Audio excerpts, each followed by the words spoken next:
जय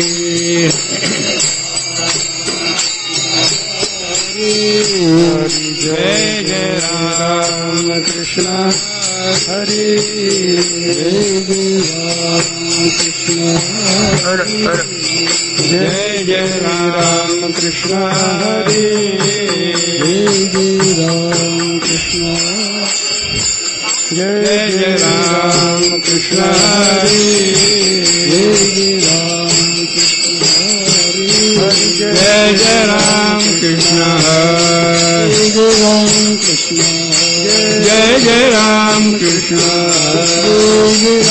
जय जय राम कृष्ण जय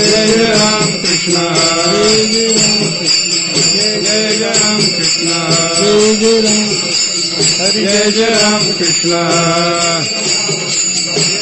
राम कृष्ण जय जय राम कृष्ण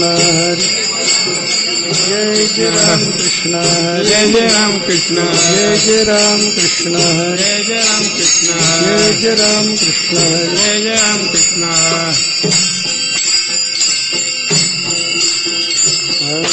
रूप पाहता लोचनी रूप पाहता लोचनी रूप पाहता लोचनी रूप पाहता लोचनी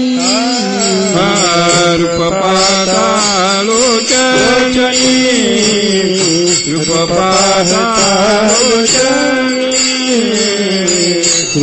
पाहता लोचनी रूप पाहता लोचनी रूप पाहता लोचनी रूप पाहता लोचनी सुख झाले ओ साधनी सुख झाले ओ साधनी विठ्ठल बरवा विठ्ठल बरवा सुख झाले सुख झाले विठ्ठल विठ्ठल पाहता लोचनी रूप पाहता लोचनी रूप पाहता लोचनी रूप पाहता लोचनी सुख झाले ओ साधनी सुख झाले ओ साधनी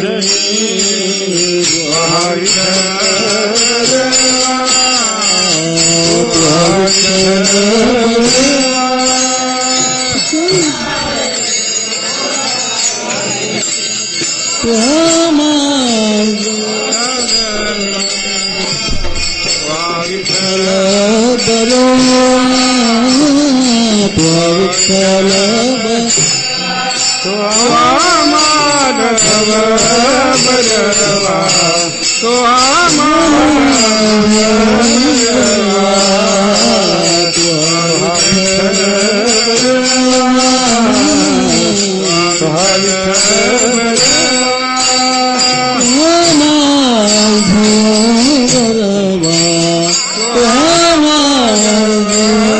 बरवा तो विठ्ठल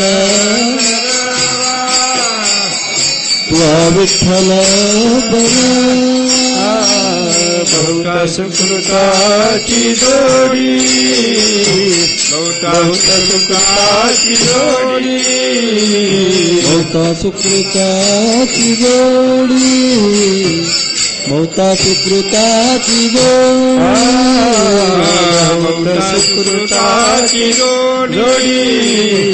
बहुता सुकृताची जोडी बहुता सुकृताची जोडी बहुता सुकृताची जोडी म्हणून विठ्ठली आवडी म्हणून विठ्ठली आवडी तो विठ्ठल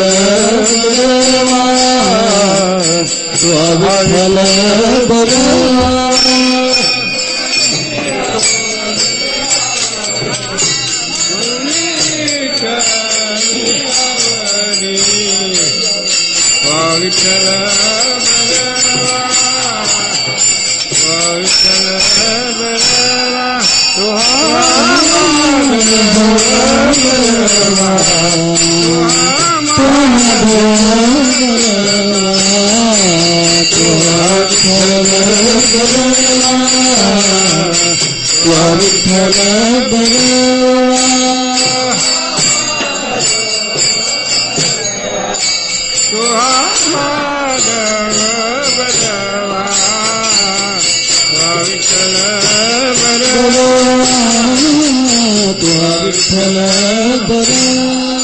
सर्व सुखाचे आधार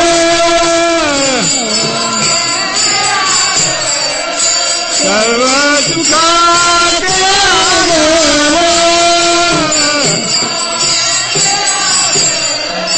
बापर तुम्हारे वार बापर तुम्हारे वार विठ्ठल बरवा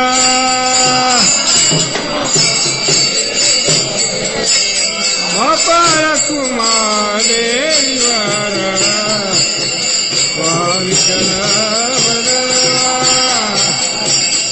विठ्ठल बरवा सर्व सुखाचे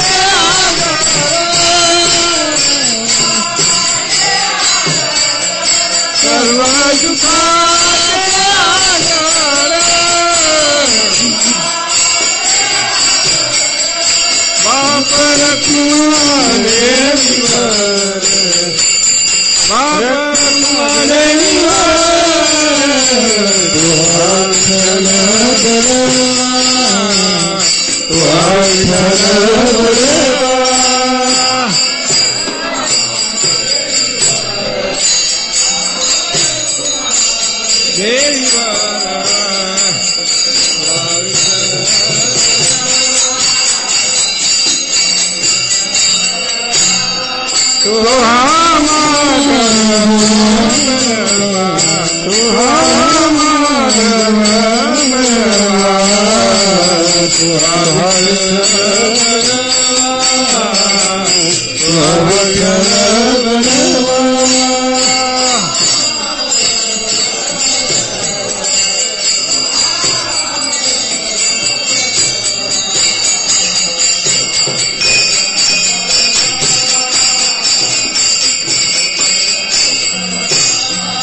जय राम कृष्ण जय राम कृष्ण हरि जय राम कृष्ण हरि जय राम कृष्ण जय राम कृष्ण हरि जय राम कृष्ण जय राम कृष्ण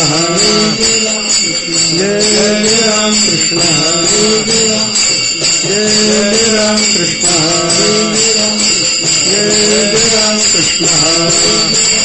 जय राम कृष्ण हरि जय राम कृष्ण जय राम कृष्ण जय राम कृष्ण हरि जय राम कृष्ण राम कृष्ण हरि जय राम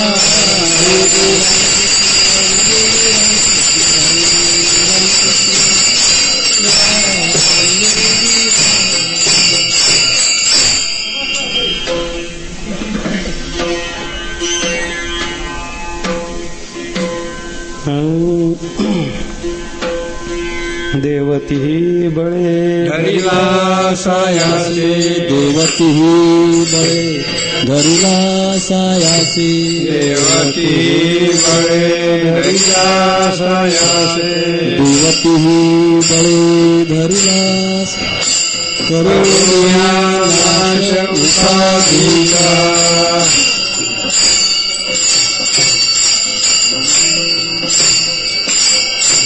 देवती बळे धरिला सायासे देवती बळे धरिला सायासी देवती बळे धरिला सायासे देवती बळे धरिला सायासे करुणा नाश उपाधिका करुणा नाश उपाधिका करुणा नाश पूर्व पक्षी धातु धिक्कारी जन पक्षी धातु धिक्कारिले जन पूर्वपक्षी धातु धिक्कारिले जन पूर्वपक्षी धातू धिक्कारिले जन स्वये जनार्दन तेची झाले स्वये जनार्दन तेची झाले स्वये जनार्दन तेची झाले तुका म्हणे यासी नचले तातडी तुका म्हणे यासी नचले तातडी तुका म्हणे यासी नचले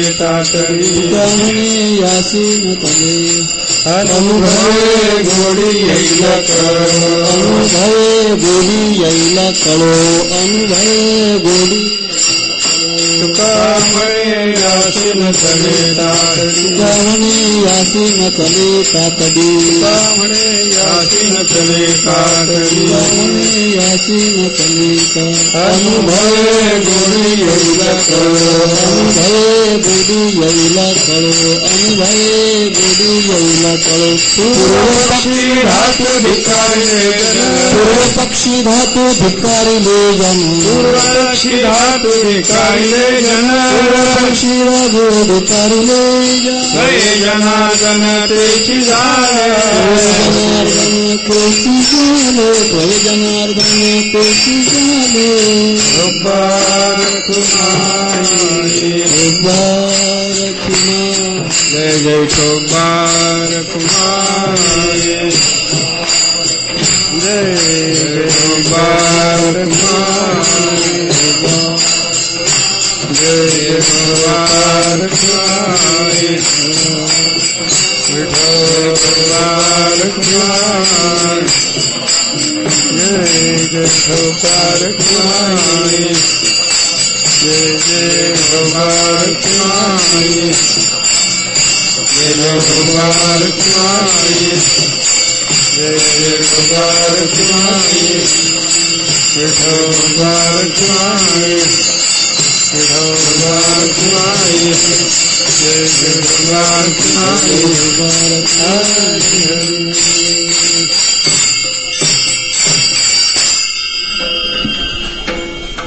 देवती बाळे धरिला सायासे देवती बाळे धरिला सायासे देवतिनी बळे दरिला सायासे देवतिनी बळे दरिला सायासे देवती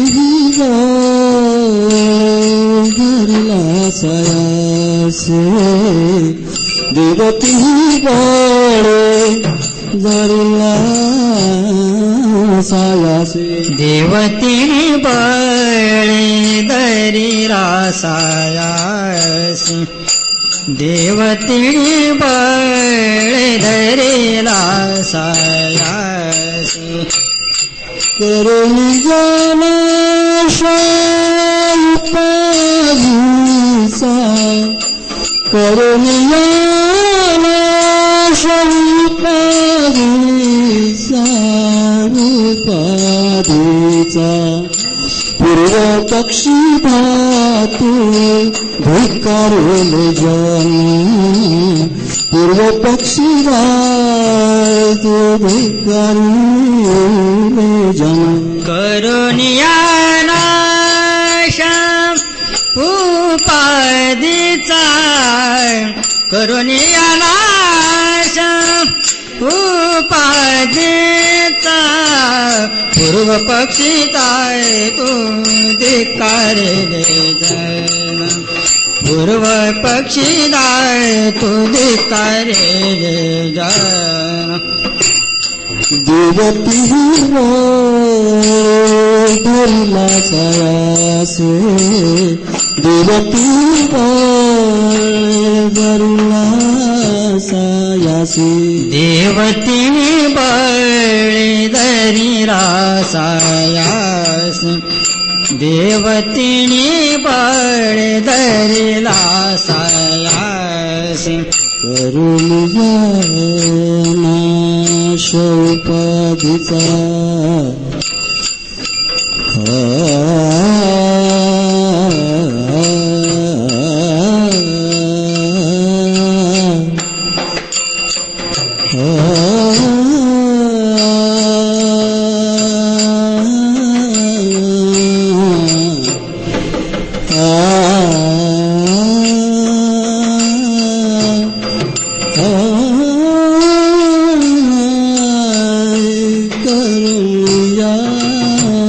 करुण्याश उपाधीचा करुण्याश उपाधीचा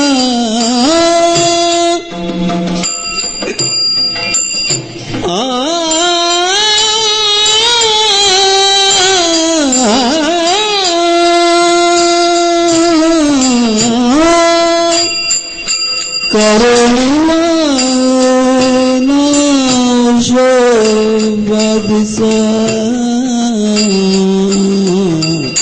उपाधीचा करुणाश उपाधीचा करुणाश उपाधीचा पूर्व पक्षी जन पूर्व पक्षी जातो धिक्कारिले करुण्याश उपाधीचा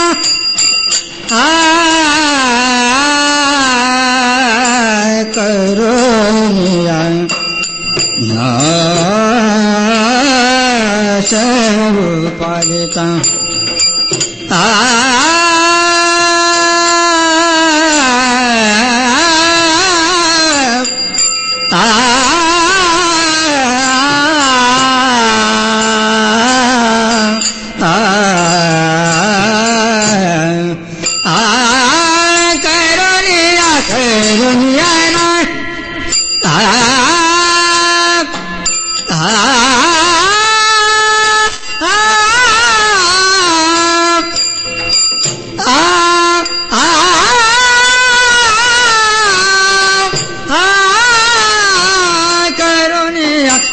करुण्यानाश उपाधीचा करुण्यानाश उपाधीचा पूर्व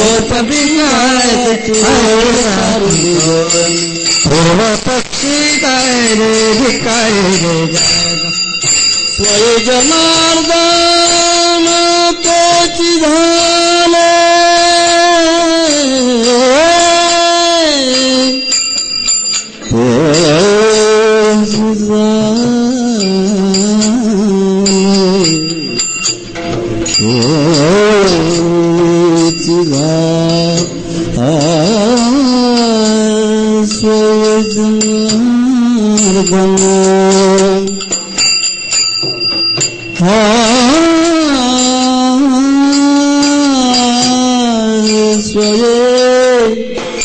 स्वय जनार्दन त्याची झाले स्वय जनार्दन त्याची झाले पूर्व पक्षी पूर्व पक्षी स्वय जनार्दन त्याची त्याची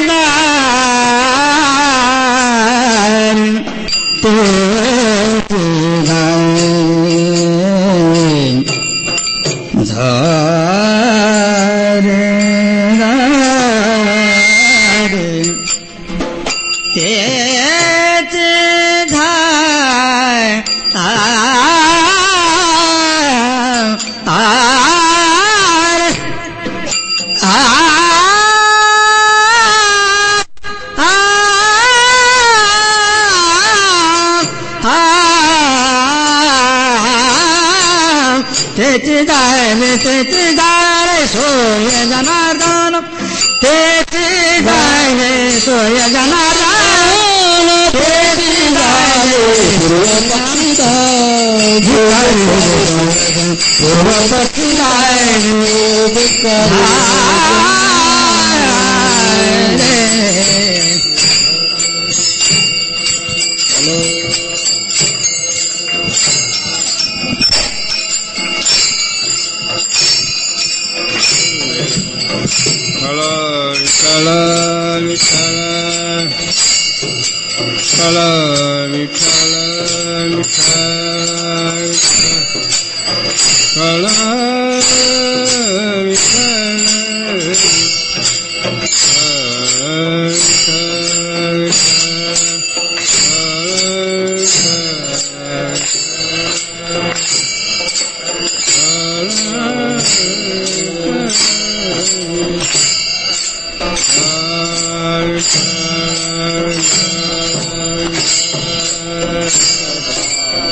बोला पुंडलिक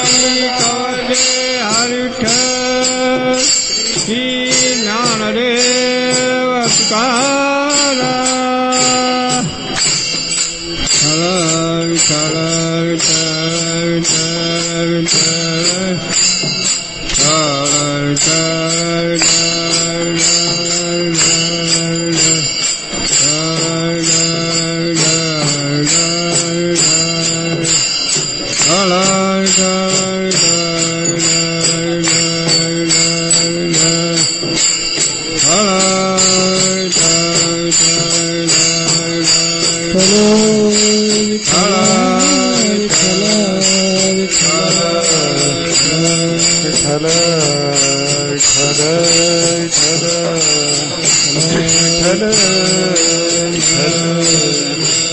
बोला हरित श्री ज्ञानदेव तुकारा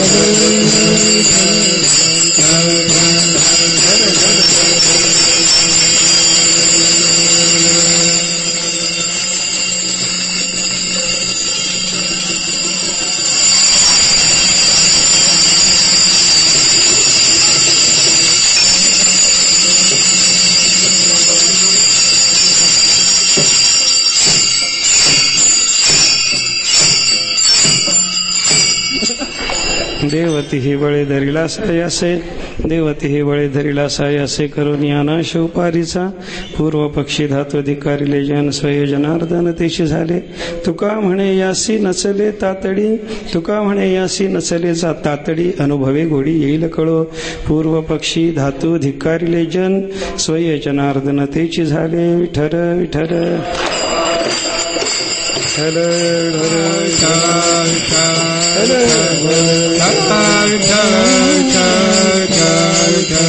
देवती ही बळे धरिला सायासे देवती ही बळे धरिला सायासे करू ज्ञाना शिवपारीचा पूर्व पक्षी धातू धिक्कारिले जन स्वय जनार्दन तेची झाले सेवेकरता घेतलेला अभंग जगद्गुरु संत शिरोमणी श्री तुकाराम महाराजांचा एक अत्यंत महत्वाचा असा अभंग आहे.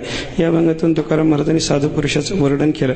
त्यांना प्राप्त झालेल्या स्वरूप स्थितीचं वर्णन तुकाराम महाराज या अभंगातून करतात. स्वय जनार्दन तेची झाले ते जनार्दन रूपतेला प्राप्त झालेली तसा स्वरूप महिमा साधूचा सांगितला आणि हा स्वरूप महिमा साधू पुरुषांनी प्राप्त करून घेण्याकरता काय साधना केली याचाही विचार सांगितला आणि ही साधना करत असताना आपण तातड करू नये असा उपरिषय केला. विठ्ठल विठ्ठल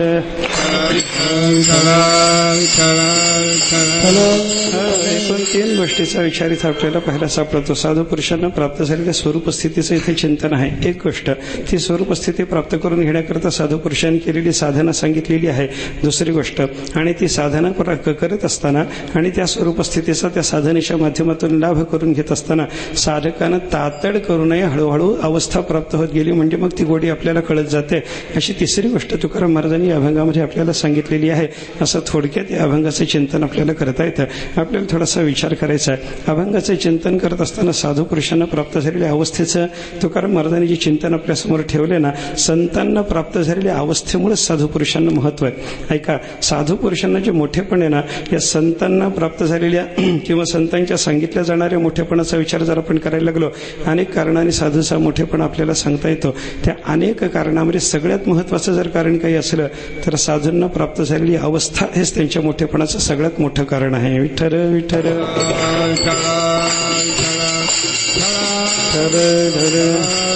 संतांना मोठं का म्हणायचं, त्याचं कारण त्यांनी परमप्रयोजनाचा लाभ पदरात पाडून घेतलेला आहे म्हणून त्यांना मोठं म्हणायचं.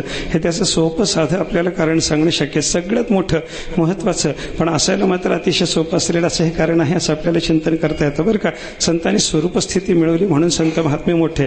मनुष्य देहाला प्राप्त झाल्याच्या नंतर जे मिळवायला पाहिजे ते संतांनी मिळवलं. काय मिळवावं, मनुष्य देहाला आल्याच्या नंतर माणसांनी काय मिळवावं याचा विचार करत असताना आपल्याला 2-3 पद्धतीने चिंतन करणं शक्य आहे. जे इतर देहात मिळवणं शक्य आहे ते मनुष्य देहात मिळवू नये. जे मनुष्याच्याच देहात मिळवता येतं ते सुद्धा मिळवण्यामध्ये जर परमकल्याण नसेल तर ते मनुष्याच्या देहाला येऊन मिळवू नये. आणि जे मनुष्याच्या देहातच मिळू शकतं, इतर देहात मिळण्याची शक्यता नाही, आणि जे प्राप्त झाल्याच्या नंतर मनुष्याचं निश्चित परमकल्याण आहे ते मात्र मिळवावं. विठ्ठल विठ्ठल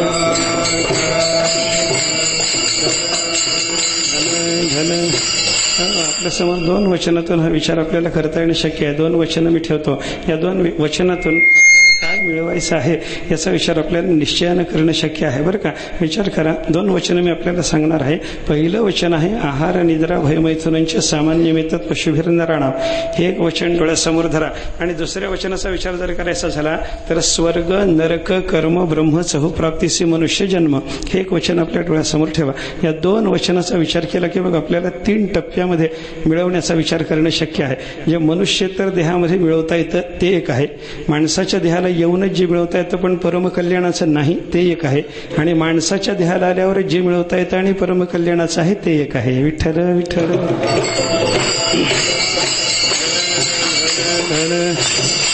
दोन्ही वचनातून हा विचार आपल्याला करणं शक्य आहे बरं का. आहार निद्रा भयमैथुनांच्या सामान्य मिळतात पशुभिर नराणाम.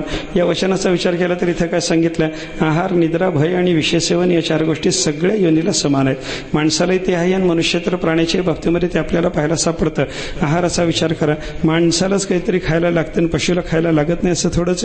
माणसालाही खायला लागतं, जनावरालाही खायला लागतं.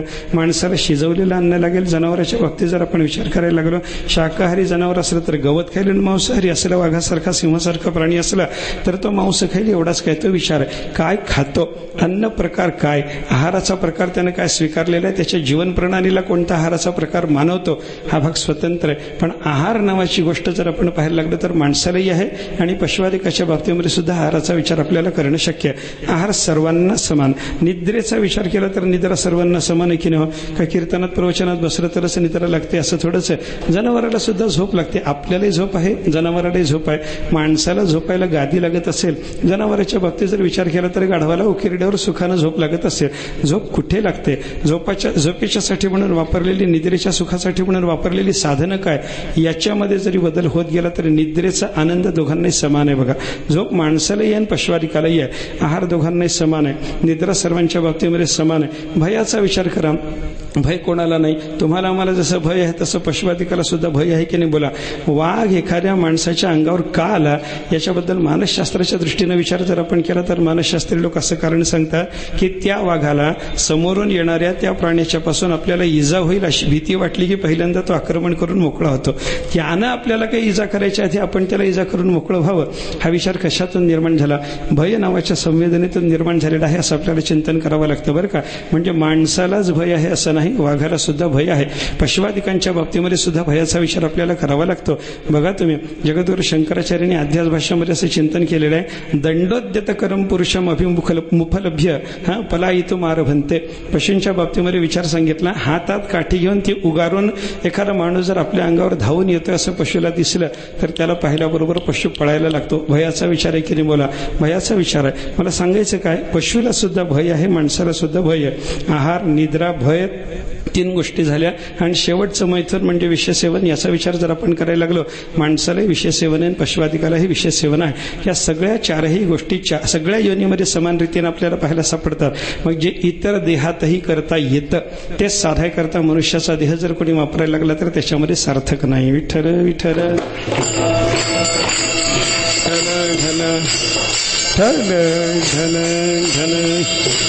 मनुष्याच्या देहाला येऊन काय मिळवायचं याचा विचार करत असताना आहार, निद्रा, भय, मैथून हे साधण्याकरता म्हणून मनुष्याचा देह नाही. मग हे इतर देहात ते साधता येतं म्हणून हे मनुष्याच्या देहाला येऊन साधायचं नाही. बरं, आता काही गोष्टी अशा आहेत की त्या मनुष्याच्या देहातच साधतात, इतर योनीमध्ये साधायची शक्यता नाही. पण त्या मनुष्याच्या देहातच साधणाऱ्या गोष्टीमध्ये सुद्धा आपण जर अजून वर्गवारीनं विचार करायला लागलो तर मनुष्याच्या देहातच साधतात पण परमकल्याणाच्या नसतात, अशा काही गोष्टी आहेत. आणि मनुष्य देहातच साधते आणि परमकल्याणाची अशी एकच गोष्ट आहे. काय काय आहे, नाथ महाराजांनी त्याचा विचार सांगितला. स्वर्ग, नरक, कर्म, ब्रह्म, चहुप्राप्तीसी मनुष्य जन्म. या 4 गोष्टी करता माणसाचा देह लागतो ना. पण 4 गोष्टीसाठी जरी मनुष्याचा देहच लागत असला, स्वर्ग मिळवायचा झाला माणसाच्या देहाला यावं, यज्ञ करावं, मग स्वर्ग मिळवावा. नरक मिळवायचा झाला मनुष्याच्या देहाला यावं, पापकर्म करावं आणि मग नरक मिळवावा. आणि स्वर्ग नरकाच्या प्राप्तीकरता करावं लागणारं पुण्याचं किंवा पापाचं जे कर्म आहे ते सुद्धा मनुष्याच्या देहाला येऊनच करता येतं. कारण हाच देह कर्मभूमी आहे. बाकीच्या सर्व देहांच्या बद्दल शास्त्राची भाषा भोगभूमी अशी आहे बरं का. कोणता देह सुखाचा भोग देणारा असेल, कोणता देह दुःखाचा भोग देणारा असेल, पण भोग देह. पशवादिकाच्या देहाचा विचार केला तर ते दुःख देणारे देह भोगदेहच बरं का. आणि देवादिकाच्या देहाचा विचार जर केला तर ते सुख देणारे पण भोगदेहच आहेत. सुखाचा भोग असेल की दुःखाचा भोग असेल हा अवांतर भेद झाला. पण बाकीच्या देहाच्या बद्दल भोगभूमी असा विचार शास्त्राने केला. आणि माणसाच्या देहाला तेवढं कर्मभूमी म्हणलं.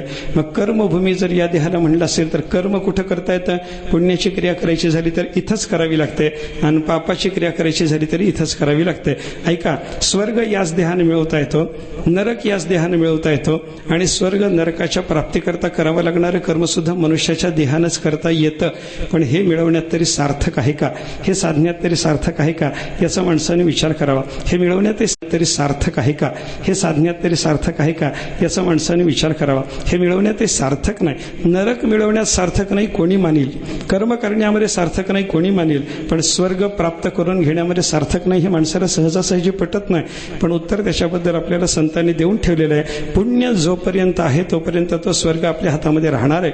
आणि पुण्य संपलं की पुण्याची पावटी सरे, सवेची इंद्रपणाची उटी उतरे आणि येऊ लागती माघारी मृत्यूलोका. अशी त्या स्वर्गाच्या बाबतीतली अवस्था सांगितलेली आहे बरं का. तुका म्हणे जाते पुण्यक्षय अधोगती, पुण्यक्षय अधोगती, पुण्यक्षय अधोगती.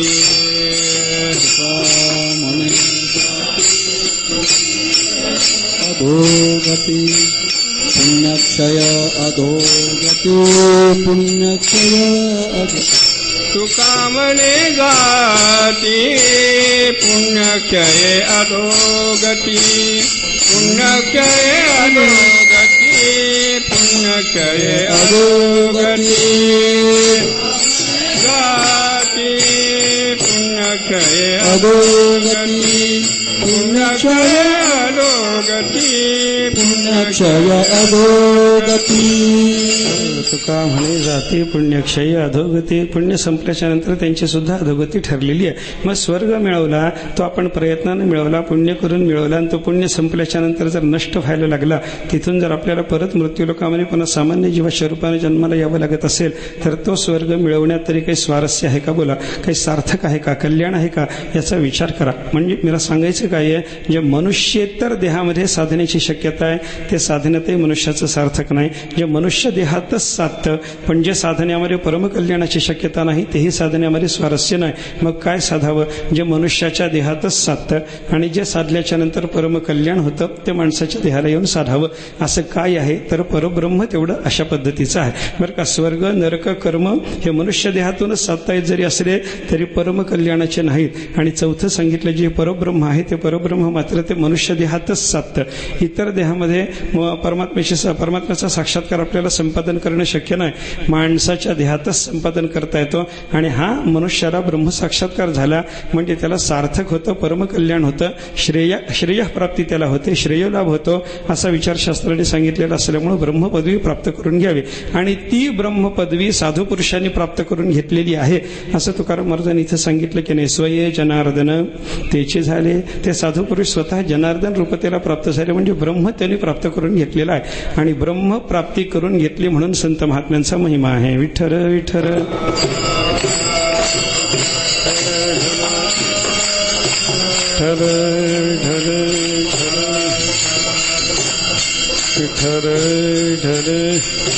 अशी ज्याने ब्रह्मप्राप्ती करून घेतलेली आहे त्या साधू पुरुषाच्या संबंधानं तुकाराम महाराज या ठिकाणी वर्णन करतात. देव तिही बळे धरिला असा असे महाराजांनी सांगितलं त्या साधू पुरुषांनी देव धरला. आता धरायसारख्या दोनच गोष्टी जीवनामध्ये आपल्याला पाहायला सापडतात बरं का. काही लोक देव धरतात आणि काही लोक संसार धरतात. दोघालाच धरता येतं, संसाराला तरी धरायचं आहे नाही तर देवाला तरी धरायचं आहे. पण कुणाला धरण्यामध्ये सार्थक आहे याचा पुन्हा विचार आहेच आपल्यासमोर बरं का. संसाराला धरलं सार्थक नाही, देवाला धरलं तर त्याच्यामध्ये सार्थक आहे असा आपल्याला विचार अनेक ठिकाणी संतांनी शास्त्रांनी सांगितलेलं आहे. आता संसाराला आणि देवाला जे धरायचं म्हणजे मिळवायचं, प्राप्त करून घ्यायचंय, त्यांना जे पकडायचं आहे हे कशा पद्धतीनं पकडता येतं याचा विचार जर आपण केला तर 3 पद्धतीनं देवालाही पकडता येतं, 3 पद्धतीनं संसारालाही धरता येतं. कोणत्या कोणत्या पद्धती आहेत. आपण त्याचा होणं ही एक पद्धती आहे, त्याला आपला करणं ही दुसरी पद्धती आहे आणि आपण तद्रूप होणं ही तिसरी पद्धती आहे. विठ्ठल विठ्ठल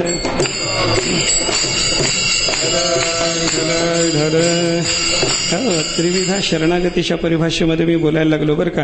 भगवंताला शरण जाणं कसं असतं याच्याबद्दल 3 पद्धतीची शरणागती सांगताना त्या रामानुजाचार्यांच्या दर्शनामध्ये असा विचार आलेला आहे बरं का. तस्यैवाहम ममैवासौ सैवाहमिति त्रिधा भगवत शरणत्वं स्यात् साधनाभ्यास पाठवात. मनुष्याची साधना जशी जशी परिपाक अवस्थेला प्राप्त होत जाईल तशी तशी त्याला भगवंताची शरणागती 3 पद्धतीनं साधते. आणि 3 पद्धतीनं देवाची शरणागती म्हणजे 3 पद्धतीनं देवाला धरणंच आहे ना. 3 पद्धतीनं देवाला धरणं काय काय कसं धरायचं देवाला. आपण त्याचा होऊन धरायचं, त्याला आपला करून धरायचं आणि आपण तद्रूप होऊन धरायचं. हे देवाच्या बाबतीत. संसाराला धरत असताना सुद्धा असं 2-3 पद्धतीनं धरता येतं. आपण त्याचा होऊन संसाराला धरणं आहे, त्याला आपला करून संसाराला आपला करून संसाराला धरणं आहे आणि आपण संसार रूप होऊन संसाराला धरणं आहे असाही विचार आहे. विठ्ठल विठ्ठल धन धन आपण संसाराचं होणं अनेक ठिकाणी संतांच्या वचनातून मला हे सांगता येणं शक्य आहे बरं का. आपण संसाराचं होणं, संसाराचा दास होणं अशा पद्धतीची भाषा महाराजांनी वापरलेली आहे बरं का. दास होणं असंही आणि दासी होणं असंही आहे बरं का. आपण संसाराचे दास होतो कधी होतो विचार करा. आपल्याला दास कधी म्हणायचं आणि दासी कधी म्हणायचं याचा विचार जर आपण वेगळ्या पद्धतीनं थोडासा करायचा ठरला तर आपला जीवपणा विचारात घेतला की आपण दास होणार आहोत आणि आपली जीवत्व दशा म्हणली की आपण दासी होणार आहोत. विठ्ठल विठ्ठल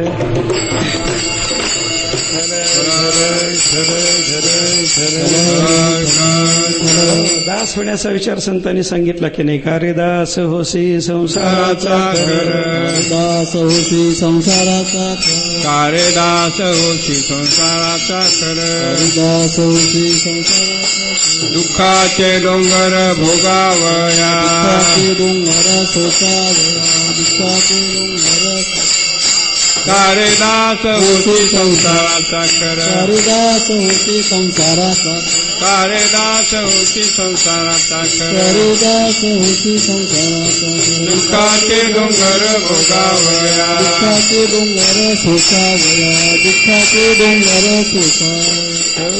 कारिदास होसी संसाराचा खरं दुःखाचे डोंगर भोगावया कारे दास होसी. इथं तुकाराम महाराजांनी आपण तुम्ही संसाराचे दास का होता असं आपल्याला जे विचारलेलं आहे याच्यातून लोक संसाराचे दास होतात. संसाराचा दास झाला म्हणजे काय झालं. हा संसाराचा व्हायला लागला. अशा पद्धतीनं संसाराला धरणं चालू झालं. आपण त्याचा होऊन त्याला धरणं चालू आहे. काय असतं, सदोष व्यक्तिमत्वाच्या बाबतीत विचार करत असताना तिन्ही पद्धतीनं त्या सदोष व्यक्तिमत्वाला तुम्ही धरलं तर आपल्याला दोषच येणार आहे की नाही. आपण सदोषाचा झालो, आपल्याला दोष आहे. सदोष व्यक्तीला आपलंसं केलं, आपल्याला दोष आहे. आपणच सदोष व्यक्ती झालो, आपल्याला दोष आहे की नाही. विचार करा. उदाहरणानं सांगतो आपल्याला, आपण चोराचे झालो, दोष आहे की नाही. हलवत चला मान, मला काहीतरी सांगत चला. आपण चोराचे झालो, दोष आहे ना. दोष आहे. चोराला आपलासा केला, दोष आहे का नाही. आहे. आणि आपणच चोर झालो तर त्याच्यापेक्षा दोष आहे असं आपल्याला चिंतन करता येतं बरं का. मी अजामिळाच्या उदाहरणातून आपल्याला हे सांगतो. अजामिळा पहिल्यांदा मनानं त्या वेश्येचा झाला, नंतर त्यानं त्या वेश्येशी लग्न करून वेश्येला आपली केलं. व्यभिचारिणीला आपलं केलं, आणि व्यभिचारिणीला आपलं केल्याच्या नंतर अजामिळा तिच्याबरोबर संसार करून स्वतःच व्यभिचारी झाला. विठ्ठल विठ्ठल.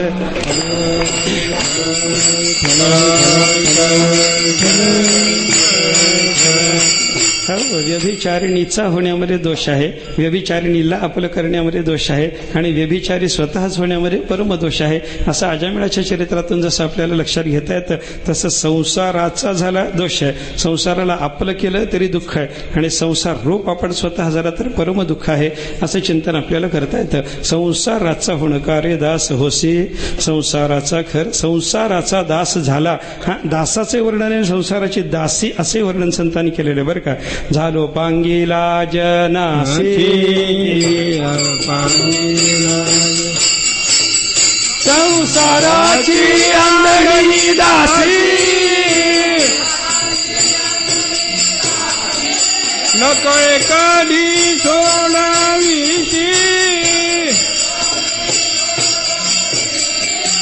दृढपाशी बहु बांधलो,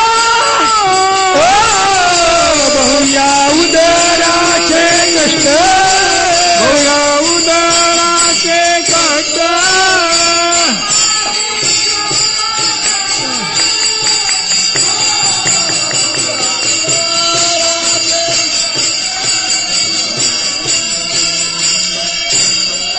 झालो पांगीला जनासी,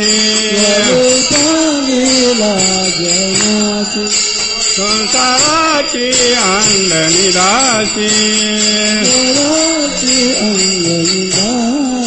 नकळे कधी सोडवीशी, दृढपाशी बहु बांधलो, बहुया उदराचे कष्ट, बहुया उदराचे कष्ट, दृढपाशी बहु बांधलो, बहुया उदराचे कष्ट, बहुया उदराचे कष्ट. झालो पांगिला जनासी, संसाराची अंधणी दासी.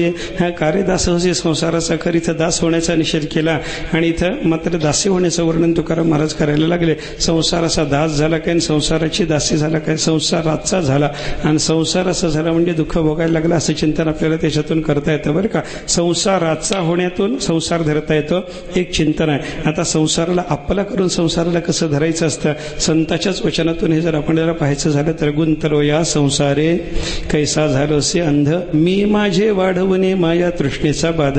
या संसाराच्या संबंधानं माझेपण धारण करणं म्हणजे संसाराला आपला करणं आहे. विठ्ठल विठ्ठल.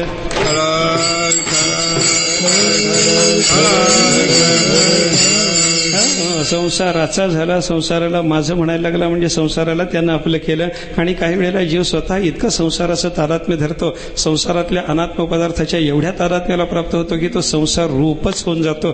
अशा पद्धतीचं चिंतन आपल्याला शास्त्राने सांगितलेलं आहे. संतांच्या भाषेत ते आपल्याला सांगता येतं.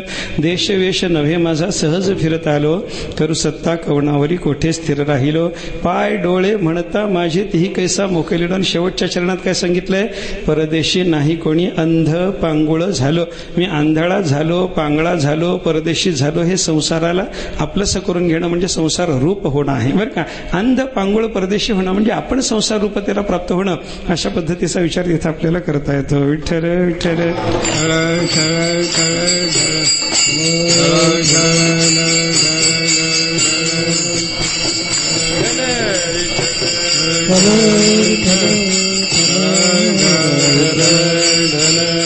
म्हणजे संसाराचा होणं, संसाराला आपला करणं आणि आपण संसार रूपतेला प्राप्त होणं, असा दोन्ही तिन्ही पद्धतीनं संसाराला धरण्याचा प्रकार जसा आपल्याला विचारात घेता येतो तसं देवाकडे चला. देवाला धरताना सुद्धा या तिन्ही पद्धतीनं धरता येतं. देवाचा होऊन देवाला धरता येतं, देवाला आपला करून देव धरता येतो, देव रूप होऊनही देव धरता येतो. असं दोन्ही तिन्ही पद्धतीनं देवाला धरण्याचं चिंतन आपल्याला करता येतं. आपण देवाचा होणं, उदाहरणानं जर सांगायचं झालं ना, कोण देवाचा झाला, कोणी देवाला आपला केला आणि कोण देवरूप झाला, याचं उदाहरणानं जर चिंतन आपल्याला सांगायचं झालं तर प्रमाणातून ती उदाहरणं आपल्याला अशी देता येणं शक्य आहे. सुदामा देवाचा झाला, विदुराने देवाला आपला केला आणि ज्ञानोबारे देवरूप झाले. विठ्ठल विठ्ठल.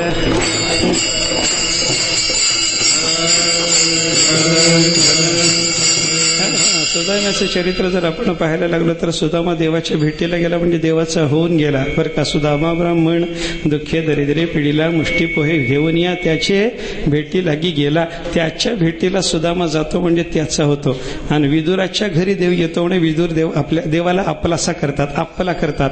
आपण त्याचा होणं, त्याला आपला करणं, दोन्ही पद्धतीने चिंतन आपल्याला करता येतं बरं का. किंवा प्रमाणानं जर सांगायचं झालं तर जेणे हा जीव दिलादान तयाचे करीन चिंतन.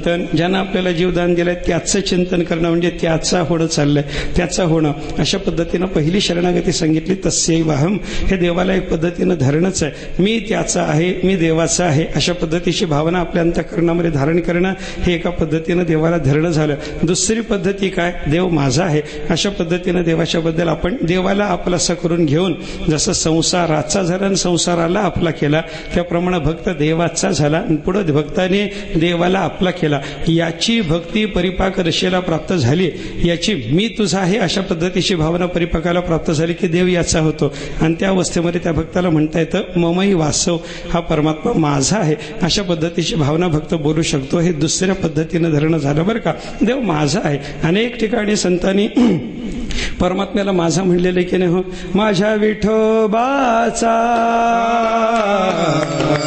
कैसा प्रेम भाव, माझ्या विठोबाचा कैसा प्रेम भाव, माझ्या विठोबाचा कैसा प्रेम भाव.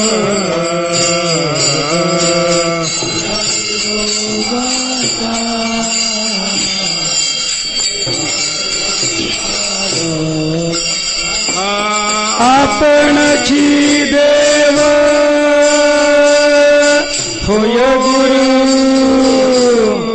बोला.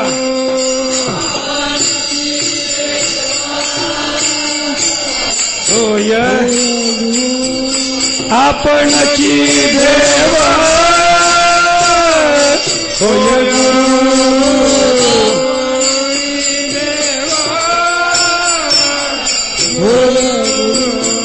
परिये देह भाव पुरविवासना, परिये देह भाव पुरविवासना, परिये देह भाव पुरविवासना, परिये देह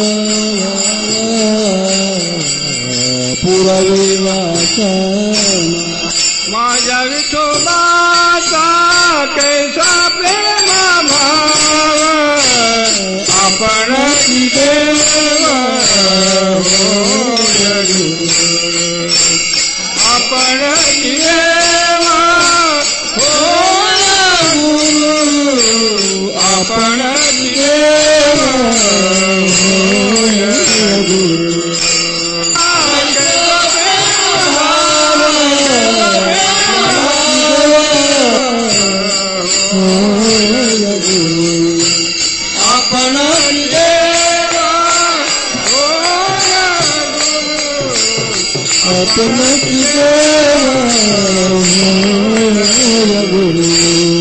आपण माझ्या विठोबाचा कैसा प्रेम भाव आपणची देव होय गुरु. माझ्या विठोबाचा असं म्हणण्यामध्ये विठोबाला माझा म्हणलं म्हणजे ममई वासव ही भावना त्याच्यामध्ये आहे. असं दुसऱ्या पद्धतीनं देवाला धरण्याचं चिंतन या प्रमाणाच्या आधारानं आपल्याला करता येतं बरं का. देवाचा होणं त्याच्यानंतर देवाला आपलासा करणं या दोन्ही प्रकारच्या शरणागतीचा विचार एकाच चरणातून संतांनी सांगितला. देव माझा मी देवाचा हीच माझी सत्यवाचा. याच्यामध्ये काय सांगितलं? देव माझाही सांगितलं आणि मी देवाचाही सांगितलं. पाठक्रमाच्या दृष्टीनं देव माझा आधी जरी आलेला असलं तरी अर्थक्रमाच्या दृष्टीनं ते नंतर घ्यावं लावं लागतं बरं का. मी देवाचाही आधी आहे आणि मग देव माझा होत असतो. आणि देव माझा झाल्याच्या नंतर मग पुढची जर भूमिका पुढचं देवाला धरणं जर आपल्याला पाहायचं झालं तर स एवाहम मी देवरूप आहे अशा पद्धतीनं देवाला धरायचं आहे. देवरूप होऊन देवाला जे धरणं असताना संतांनी तेही अनेक ठिकाणी सांगितलेलं आपल्याला पाहायला सापडतं. तुझं मज नाही भेद केला सहज विनोद. देवा तुझ्यात माझ्यात कोणत्याही प्रकारचा भेद नाही. सहज विनोदानं लीले करता म्हणून देवभक्तपणाचं द्वैत तो निर्माण केलेला आहे अशी भाषा तुकाराम महाराज बोलतात. म्हणजे काय आहे? देव आणि भक्तामध्ये भेद नाही ही स एवाहम अशा पद्धतीनं देवाला धरण्याची तिसरी प्रक्रिया आहे. मी त्याचा होणं देवाचा आपण होऊन देवाला धरणं आहे. देवाला आपला करून धरणं आहे आणि आपण देवरूपतेला प्राप्त होऊन धरणं आहे. हे जे देवाला धरण्याचं तिसऱ्या प्रकारचं चिंतन आहे ना तुकाराम महाराजांनी देव तिही बळे म्हणून धरीला सायासे म्हणून सांगताना जे संतांनी देवाला धरले ते कसं धरलं हो? स्वये जनार्दन तेची झाले स्वये जनार्दन तेची झाली स्वये जनार्दन तेची झाली. पूर्व पक्षी धातू धिक्कारिले जन पूर्व पक्षी धातू धिक्कारिले जन स्वये जनार्दन तेची झाली स्वये जनार्दन तेची झाली स्वये जनार्दन. देव तेही धरिला. त्या संतांनी देव धरला. तो कसा धरला तर स्वये जनार्दन तेचे झाले या पद्धतीनं त्या संतांनी देव धरला. अशा पद्धतीची प्रक्रिया तुकाराम मला देवाला धरण्याच्या संदर्भातली या अभंगातून सांगतात असा मला विचार करायचा आहे बरं का. आता देवाला धरलं कसं धरलं ते तिसऱ्या पद्धतीनं कसं धरलं याबद्दलचा विचार झाला. आता देवाला धरण्याकरता त्या संतांनी साधनेचा क्रम कशा पद्धतीचा ठेवला बघा. पूर्व पक्षी धातू धिक्कारिले जन. पहिल्यांदा काय केलं? पूर्व पक्षी शब्दाचा अर्थ आपल्याला काय करावा लागतो याचा विचार आपण नंतर करू. पूर्व पक्ष दोन पद्धतीनं मला याचा विचार करायचा आहे. पूर्व पक्षी म्हणत असताना पहिल्यांदा असा सामान्य ढोबळ अर्थ पूर्व पक्ष शब्दाचा अर्थ घ्या बरं का. सामान्यपणे काय? पहिल्यांदा संतांनी काय केलं? धातूचा आणि जनाचा धिक्कार केला. देव धरण्याकरता जनार्दन रूपतेला प्राप्त होण्याकरता या साधू पुरुषांनी पहिल्यांदा काय केलं?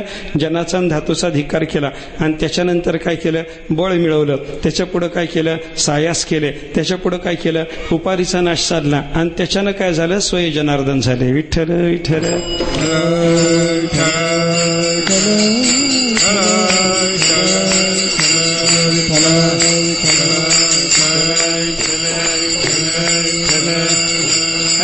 हे दोन तीन पद्धतीनं संतांनी देवाला धरलेलं ना त्याच्यातलं हे शेवटचे जे धरणं आहे त्याच्याकरता संताला करावी लागलेली जी क्रमाने साधना आहे ती अशा पद्धतीची आहे. पूर्व पक्षी म्हणजे पहिल्यांदा संतांनी जनाचा धातूचा धिक्कार केला. धातूचा धिक्कार म्हणजे काय? धातू शब्दाचा इथला अर्थ दोन्ही पद्धतीने घेता येतो बरं का. धातू म्हणजे द्रव्य आहे आणि धातू म्हणजे शरीर आहे बरं का. शरीराला सुद्धा धातू शब्द संतांनी लावलेला आहे. ज्ञानोबारांनी त्रिधातुक शब्द लावला. तुकाराम महाराजांनी धातू म्हणलं एवढंच काय ते आहे बरं का. शरीरामध्ये वात पित्त कफ हे तीन धातू असल्यामुळं या शरीराला त्रिधातुक म्हणतात. आणि त्रिधातुक असल्यामुळे या शरीराच्या बाबतीमध्ये एवढा मोठा त्रिधातुक शब्द न वापरता काही वेळेला धातू शब्द सुद्धा वापरता येतो बरं का. काय असतं? संपूर्ण नाव उच्चारण्याच्या ऐवजी नावाचा एक देश उच्चारला तरी ते संपूर्ण नाव उच्चारल्यासारखंच असतं.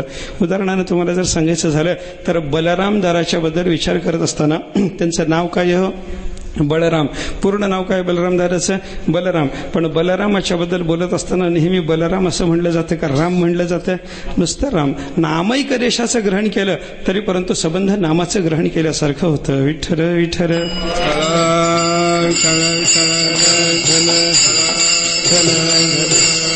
नावाच्या एकदेशाच्या ग्रहणामध्ये संबंध नावाचं ग्रहण होतं. या नियमानं विचार जर आपण केला तर त्रिधातुक असा शरीराला शब्द आहे. पण धातू शब्द जरी उच्चारला तरी शरीराचं ग्रहण आपल्याला त्याच्यातून करता येतं. या धातूचा म्हणजे शरीराचाही धिक्कार संतांना करावा लागला आणि जनाचाही धिक्कार करावा लागला.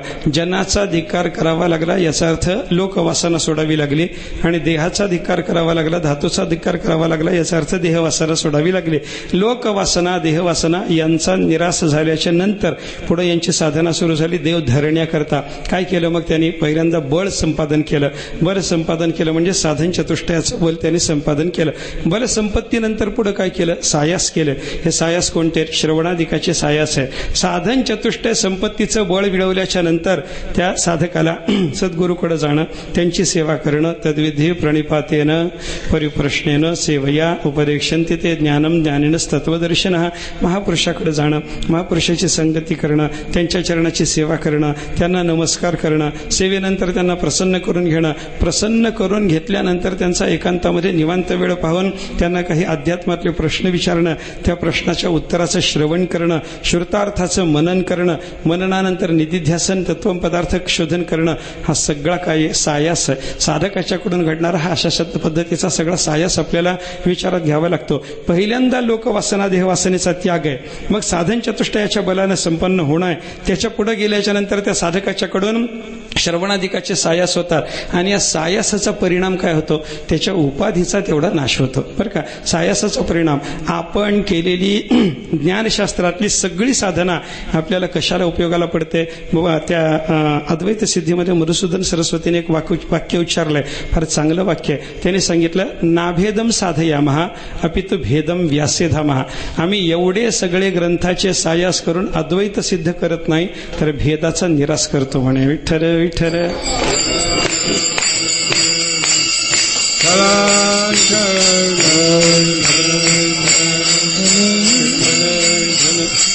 भेदाच्या निराशा करता शास्त्र आहे. अद्वैत सिद्धी करता म्हणून शास्त्राचा विचार नाही.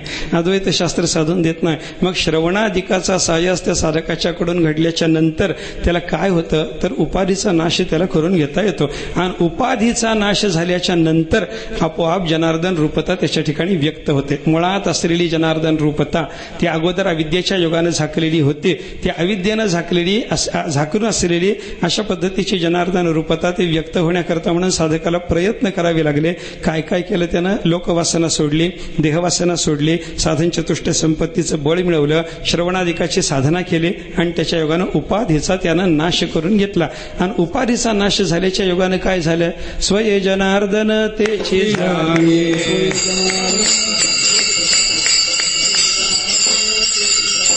पूर्वपक्षी धातु धिक्कारले जन, पूर्वपक्षी धातु धिक्कारले जन, स्वये जनार्दन तेची झाले. पूर्व पक्षी धातू धिक्कारिले जन स्वये जनार्दन तेचे झाले. ही जनार्दन रूपता जी महात्म्याला प्राप्त झालेली आहे त्याचा आपल्याला विचार करायचा आहे. म्हणजे जनार्दन रूपता मुळातली होतीच, फक्त अविद्याने आवरत होती. त्याच्याकरता एवढा सगळा साधनाचा खटाटोप साधकाला करावा लागला आणि आपली मूळची जनार्दन रूपता त्याला अभिव्यक्त करून घ्यावी लागली. असा सगळा साधकाचा जो प्रवास आहे तो संतांच्या जीवनामध्ये कसा घडला या संबंधातला विचार तुकाराम महाराजांनी या अभंगातून आपल्याला सांगितलेला आहे. काय काय करावं लागलं याचा विचार करा. पहिल्यांदा त्या साधकांनी काय केलं? देवती ही बळे धरिला सायासे. अगोदर बल संपन्न तो महात्मा झाला. हे बळ कोणतं हो? देव धरायकरता लागणारे जे बळ आहे या बळाचा थोडासा विचार करा. अनेक पद्धतीची बळं आपल्याला शास्त्रानं सांगितलेली पाहायला सापडतात. व्यवहारात सुद्धा अनेक बळाचा विचार आहे. काही बळ आहे, वाचिक बळ आहे, एखाद्याच्या ठिकाणी मानसिक बळ असतं. अशी वेगळी वेगळी बळं असतात आणि लोक काय करतात? त्या बळानं संपन्न असलेल्या व्यक्तीला परमात्म्याचं दर्शन झालंय अशी काही उदाहरणं आपल्याला दाखवतात आणि ते बळ व्यवहारातलं बळ सुद्धा परमार्थात उपयोगाचं आहे असं आपल्याला सिद्ध करून देण्याचा प्रयत्न करतात. बरं का?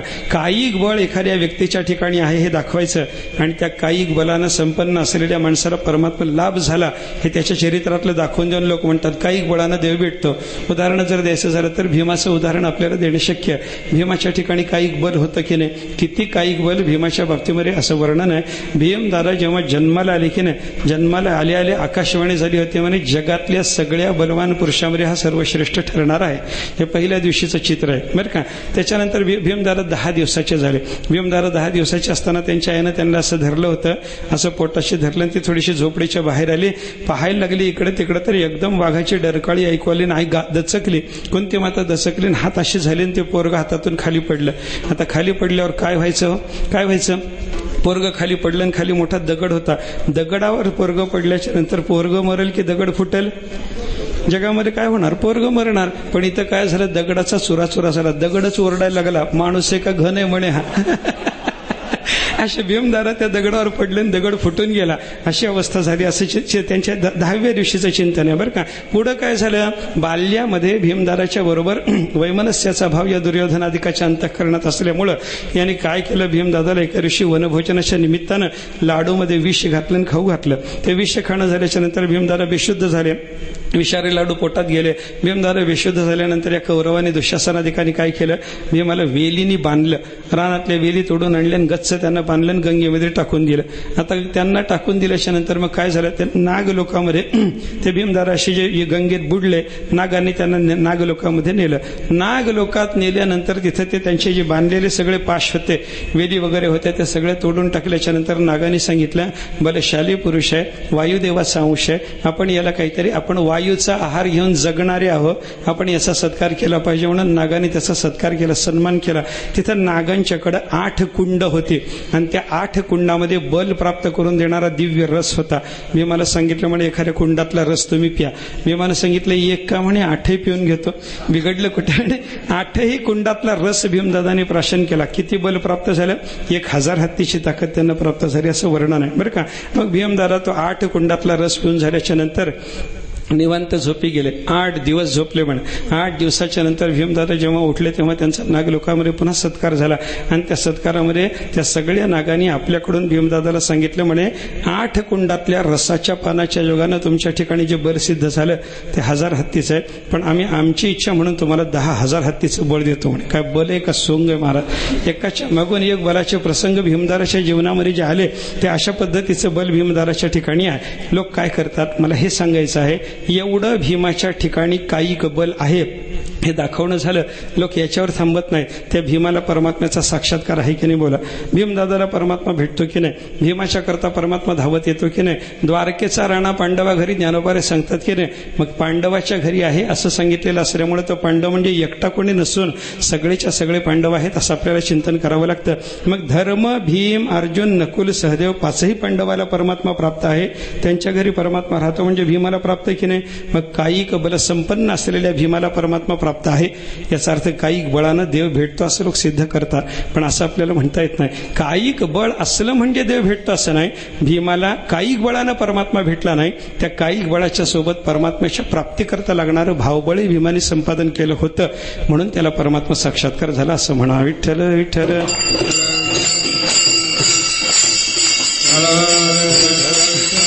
कायिक बळाचा परमार्थामध्ये विनियोग करता येत नाही असं समजू नका.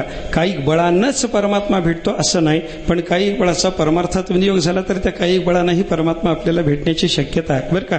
तुकाराम महाराजांनी सुद्धा देवाला प्रार्थना केली की नाही, कथेची सामग्री, कथेची सामुग्री, कथेची सामुग्री, कथेची सामुग्री, देह अवसानावरी, देह अवसानावरी, देह अवसानावरी, देह देह कथेची सामुग्री, देह अवसानावरी, देह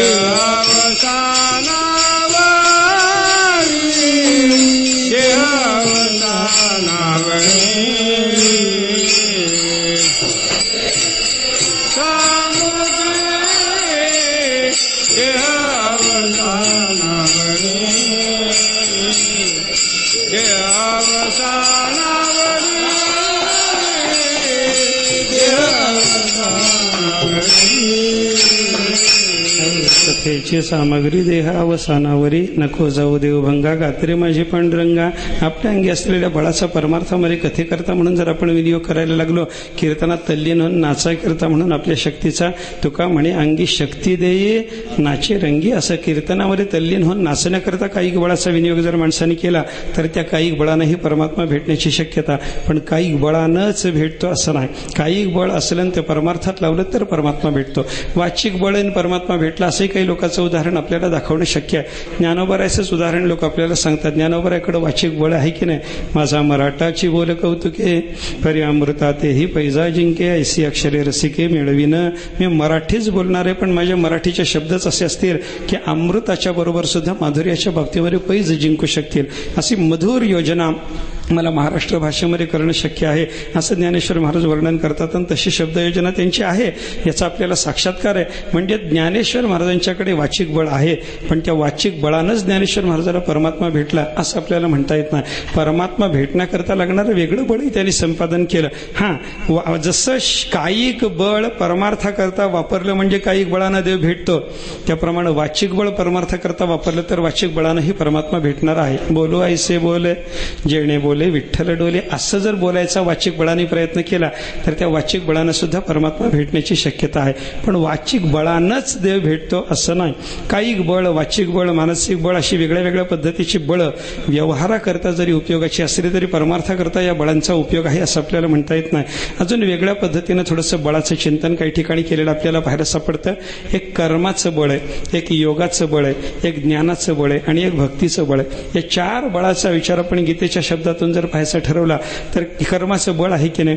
कर्मानी आपल्या सगळ्या इच्छा पूर्ण होतात, हेही कर्माचं बळ आहे. 3ऱ्या अध्यायामध्ये भगवंतांनी प्रजापती संदेशामध्ये ते सगळं प्रकरण सांगितलेलं आहे. सहयज्ञा प्रजा सृष्टवा. 3ऱ्या अध्यायामध्ये भगवंतांनी प्रजापती संदेशामध्ये ते सगळं प्रकरण सांगितलेलं आहे. सहयज्ञा प्रजा सृष्टवा पुरोवाच प्रजापती अनेन प्रसविष्यध्वम यशवस्तुष्ट कामधुक. परमात्म्याने सगळी, ब्रह्मदेवाने प्रजापतीनं सगळी प्रजा निर्माण केली. निर्माण झालेल्या सगळ्या प्रजेच्या करता कल्याणाकरता म्हणून धर्मही निर्माण केला. सहयज्ञा हा प्रजा हा सृष्टवा. यज्ञासहित सगळी प्रजा निर्माण करून प्रजापतीनं काय सांगितलं? अनेन प्रसविष्यध्वम यशवस्तुष्ट कामधुक. हा धर्म तुमच्याकरता म्हणून निर्माण केलेला आहे, याची तुम्ही उपासना करा. या धर्माची तुम्ही उपासना केली, कर्माचं बळ जर तुम्ही संपादन केलं तर हा धर्म, हे कर्म तुमच्याकरता कामधेनुसारखं उपयोगी पडणार आहे. तुमच्या सगळ्या सांसारिक कामना पूर्ण होतील. हे या धर्माचं फल आपल्याला पाहायला सापडतं. मला सांगायचं काय, धर्माच्या योगानं मनुष्याच्या ऐहिक जीवनाला काही लाभ होणं हा एक धर्माच्या बळाचं चिंतन आपल्याला करता येतं. अजून एका पद्धतीने विचार जर केला तर निष्काम भावानं हा धर्म अनुष्ठानात घेतल्यानंतर चित्तशुद्धी देतो की नाही, हे सुद्धा धर्माचं बळच आपल्याला म्हणावं लागतं बरं का. कर्माचं बळ आहे हे. कर्म आपण करत राहिलं पाहिजे बरं का. यज्ञदान तप कर्म न त्याज्यम कार्यमेव तत यज्ञोदान तपश्चैव पावनानि मनीषिणाम. भगवंताने सांगितलं यज्ञ दान तपश्चर्या इत्यादी स्वरूपाचं जे कर्म आहे त्याचा त्याग करू नका. हे सगळं कर्म करत राहा, याच्यानं अंतःकरण पवित्र होणार आहे. मनशुद्धीच्या मार्गी जैवी जै व्हावे वेगे ते कर्म सबळा लागे आळसू नकी. जे कर्म सबळ शब्द तिथं वापरलाय ज्ञानोबारांनी, कर्माला सबळ म्हणलंय बरं का. आणि त्याचं बळ काय? चित्त शुद्ध करून देण्याकरता त्या कर्माचा उपयोग आहे बरं का. जासी करणे चित्त शुद्धी कर्मे आचरावी आधी. कर्मे आचरावी आधी. कर्मे आचरावी जासी करणे चित्त शुद्धी कर्म आचरावे आधी. कर्मे आचरावे आधी. जासी करणे चित्त शुद्धी कर्म आचरावे आधी. कर्म आचरावे आधी. कर्म आचरावे आधी. करणे चित्त शुद्धी कर्मे आचरावे आधी. कर्मे आचरावे आधी. कर्मे आचरावे आधी. जास्ती करणे चित्तशुद्धी कर्मे आचरावी आधी. नाथ महाराजांनी केलेलं चिंतन आहे. याला चित्तशुद्धी संपादन करायचे, त्यानं कर्माचं अनुष्ठान निष्काम भावनानं जीवनामध्ये अगोदर करायला शिकलं पाहिजे. मला सांगायचं काय, कर्माचं बळ असं आहे, चित्तशुद्धी कर्म देऊ शकतं. योगाचे काही बळ आहे.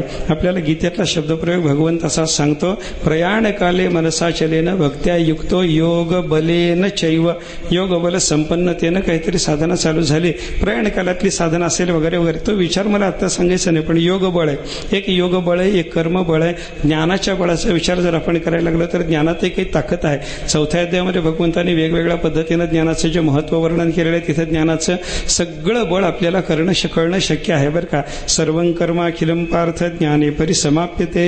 आपल्या सगळ्या कर्माची समाप्ती करणारं ज्ञान आहे. ज्ञानाचं एक पद्धतीचं बल सांगितलं. ज्ञानप्लवानं आपल्याला सगळ्या वृजनातून म्हणजे पापसागरातून तरुण जाता येतं. सर्वं ज्ञानप्लवे नैव वृजनम संतरिष्यसी. सगळ्या पापसागरातून आपल्याला ज्ञानाच्या योगानं तरुण जाता येतं. तोच आशय पण वेगळ्या वेगळ्या पद्धतीनं व्यक्त केला. कर्म सगळी ज्ञानाच्या योगानं नष्ट होतात, हा एक आशय. सगळ्या पापसागरातून तरुण जाण्याकरता ज्ञानाची नौका उपयोगाला पडते, अशा पद्धतीचं दुसरं वर्णन भगवंतांनी तिथं केलेलं आहे. अग्नी जसा सगळं इंधन जाळून टाकतो तसं ज्ञान सगळी कर्म जाळून टाकतं, असे चिंतन देवाने तिथं केलेलं आपल्याला पाहायला सापडतं बरं का. ज्ञानाग्नी सर्व कर्माणी भस्मसात कुरुते अर्जुन. कुरुते तथा हा ज्ञानाग्नी सगळ्याच्या सगळ्या कर्माला नष्ट करून टाकतो. जसा अग्नीमध्ये टाकलेला कापूस जळून जातो, जशी अग्नीमध्ये टाकलेली गवताची काडी जळून जाते, उपनिषदांनी केलेले चिंतन अशा पद्धतीचं आहे बरं का.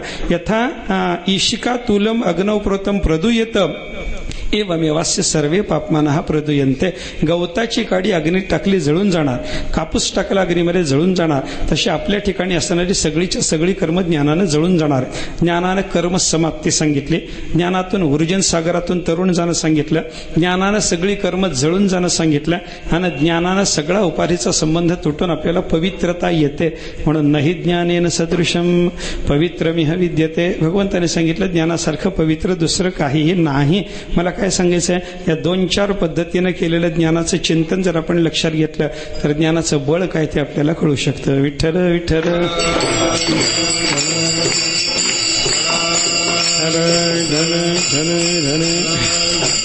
आणि याच्यानंतर जर आपण पाहायला लागलो तर भक्तीचं बळ आहे, जे कशानंही कळण्याची शक्यता नाही, ते परमात्मा तत्व भक्तीनं कळतं. 11व्या अध्यायामध्ये भगवंताची भाषा शेवटी आपल्याला पाहायला सापडते. नाहम वेदैर न तपसा न दानेन न चेज्जया. भगवंताने सांगितलं तपश्चर्या, वेदाध्ययन, दान, इज्जा म्हणजे यज्ञ, या सगळ्यांनी मी जाणला जाऊ शकत नाही. मला जाणण्याकरता म्हणून भक्ती उपयोगाची आहे बरं का. भक्त्या त्वनन्यया शक्य अहमेवं विधोर्जुन ज्ञातुम द्रष्टुंच तत्वेन प्रवेष्टुंच परंतप. मला तत्वतः जाणणं, माझ्या स्वरूपामध्ये प्रवेश करणं, याच्याकरता म्हणून उपयोगाचं काही जर असेल तर भगवंतांनी सांगितलं की बाबा भक्त्या तू अनन्य या, हा अनन्य भक्तीच्या योगानं मला असं जाणणं, माझ्या स्वरूपात प्रवेश करणं शक्य आहे. विठ्ठल विठ्ठल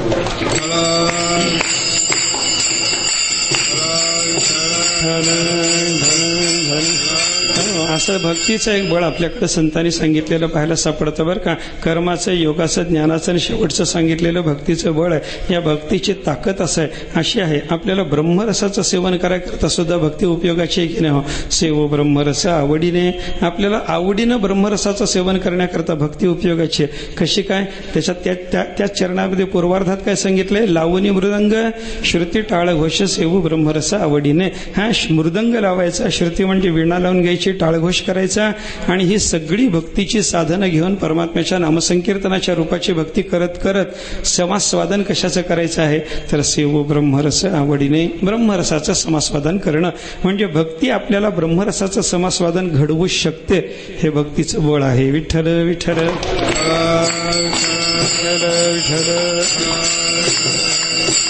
प्राथमिक अवस्थेमध्ये कर्माचं, योगाचं बळ संपादन करणं आणि त्याच्यानंतर ज्ञान आणि भक्तीच्या बळाच्या योगानं परमात्मा प्राप्तीकरता सायास करणं, हा प्रकार इथल्या बळानं देव धरणं या शब्दातून आपल्याला विचारात घ्यायचा आहे. देवतीही बळे धरिला. त्यांनी संतांनी काय केलं, प्राथमिक अवस्थेमध्ये देव बळानं धरला. आपल्या ठिकाणी काहीतरी बळ त्यांनी निर्माण करून घेतलं. बळाचा विचार 2 पद्धतीनं, एक ज्ञानाच्या क्षेत्रातली काही बळ आहेत आणि भक्तीच्या क्षेत्रातलं एक बळ आहे. ज्ञानाच्या क्षेत्रातली बळ कोणती, त्याचे वर्णन संतांनी केलं. विवेकासहित वैराग्याचे बळ, विवेकासहित वैराग्याचे बळ, ढगढगीत ज्वाळ अग्निदयचा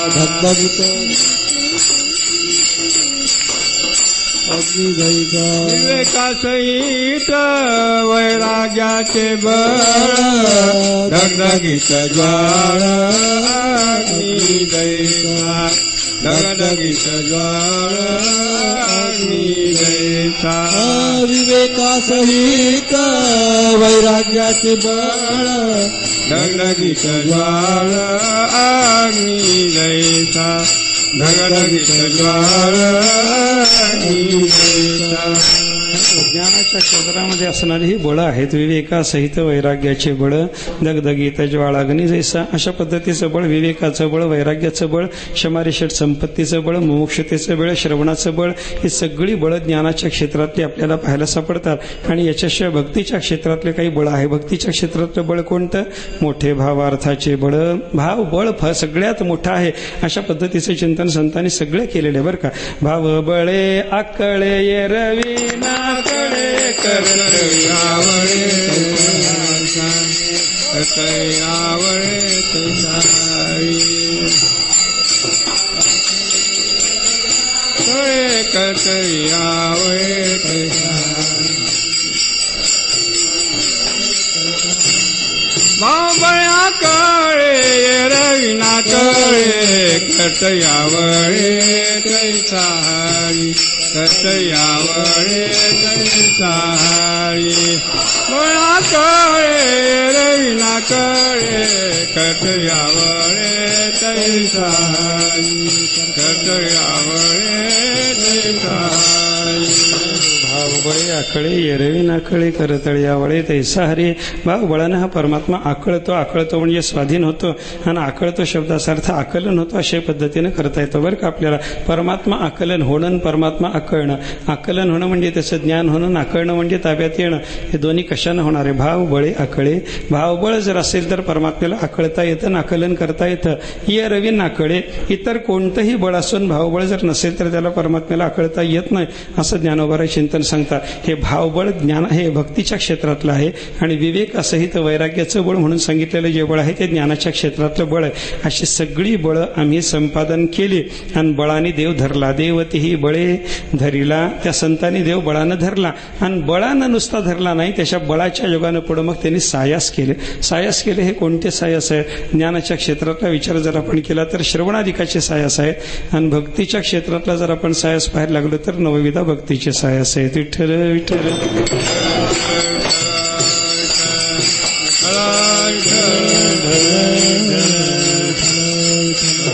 श्रवणम कीर्तनम विष्णू स्मरणम पादसेवनम अर्चनम वंदनम दास्यम सख्यम आत्मनिवेदनम अशी नवविधा भक्ती करणं हा एक प्रकारचा सायास झाला. आणि अशा सायासाच्या युगाने त्यांनी देव धरला. देव बळाने धरला, देव सायासाने धरला. आणि मग पुढं काय झालं? बळ धारण करून सायास केल्याच्या नंतर झालं काय पुढं? करून या नाश उपाधीचा. त्यांना उपाधीचा नाश करून घेणं शक्य झालं. उपाधीचा नाश केल्याशिवाय आपल्याला परमात्म तत्व अभिव्यक्त होणारच नाही बरं का. कारण उपाधीमध्ये ते गुप्त ज्ञानोबारांनी चिंतन सांगितलं. या उपाधी माझी गुप्त, चैतन्यसे सर्वगत, ते तत्वज्ञ संत स्वीकारिती. उपाधीमध्ये गुप्ततेनं ते चैतन्य तत्व असल्यामुळं उपाधीच्या नाशाशिवाय ते परमात्म तत्व अभिव्यक्त होणार नाही बरं का. पाण्यावर जर शेवाळ साठलेलं असेल तर ते शेवाळ बाजूला केल्याच्या शिवाय जसं पाणी अभिव्यक्त होणार नाही, तसं परमात्म्यावर असणारं शेवाळाच्या रूपामध्ये असणारं हे उपाधीचं जाळं सगळ्याच्या सगळं बाजूला सरल्याच्या शिवाय परमात्म्याशी अभिव्यक्ती होत नाही. म्हणून परमात्मा जाणून घेण्याकरता म्हणून उपाधीचा नाश साधावा लागतो. आणि ज्यानं उपाधीचा नाश करून घेतला त्याला परमात्मा जाणता येतो. या उपाधी अनेक पद्धतीच्या संतांनी सांगितलेले आपल्याला पाहायला सापडतात. एक नाथ महाराजाचं आपण सकाळी रोज म्हणतो ते प्रमाण जर पाहिलं तर अहम, सोहम, कोहम, मूळ या सांडी उपाधी. तिथं 3 उपाधीचं चिंतन नाथ महाराज करतात. एक अहम उपाधी आहे, एक सोहम उपाधी आहे, आणि एक कोहम उपाधी. अशा 3 उपाधीचं चिंतन नाथ महाराज तिथं करतात. या 3 उपाधीचा वेगळ्या पद्धतीने विचार जर करायचा झाला तर आपल्याला त्याच्यात वर्गवारी अशी करता येते. 2 उपाधी भ्रमात्मक आहेत, भ्रमात्मक ज्ञानातली आहेत, आणि एक उपाधी मात्र ज्ञानातली परमात्मा स्वरूपाच्या यथार्थ ज्ञानाच्या नंतरची उपाधी आहे, असं आपल्याला चिंतन करता येतं. कोहम आणि अहम या उपाधी अज्ञान दशेतल्या आणि सोहम ही उपाधी ज्ञानदशेतली सुद्धा पुन्हा आपल्याला मानून घेता येते बरं का. अशा पद्धतीने चिंतन आपल्याला करता येईल. आणि त्याच्यात पुन्हा अहम आणि कोहम मध्ये थोडासा भेद जर पाहायचा झाला तर कोहम ही उपाधी संशय ज्ञानातली आहे, संशयरूप भ्रमातली आहे, आणि अहम ही उपाधी निश्चयरूप भ्रमातली आहे. आणि सोहमचा जर विचार आपण करायला लागलो, मी परमात्मा रूप आहे, अशा पद्धतीची सोहम वृत्ती जोपर्यंत जागी आहे तोपर्यंत ती सुद्धा ज्ञानाच्या नंतरची ती एक उपाधीच आहे असं आपल्याला चिंतन करावं लागतं. आणि या सगळ्या उपाधीचा नाश जीवाला साधावा लागतो. विठ्ठल विठ्ठल.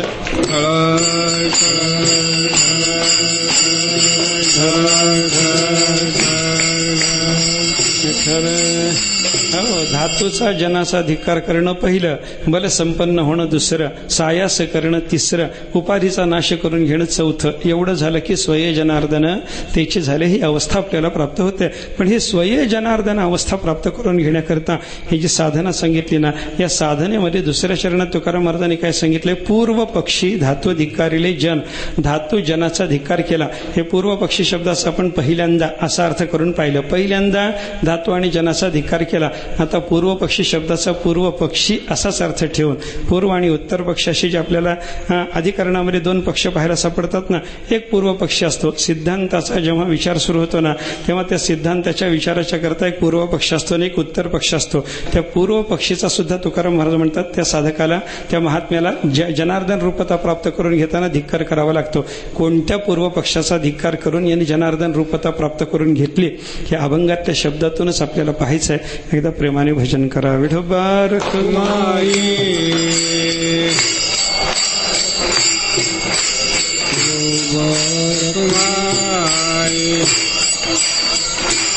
जय जय विठोबा रखमाई, विठोबा रखमाई, जय जय विठोबा रखमाई, विठोबा रखमाई, विठोबा रखमाई, विठोबा रखमाई,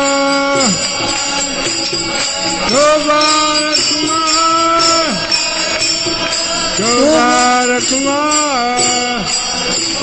विठोबा रखमाई, जय जय विठोबा रखमाई, जय जय विठोबा रखमाई, जय जय विठोबा रखमाई, जय विठोबा रखमाई, जय जय विठोबा रखमाई.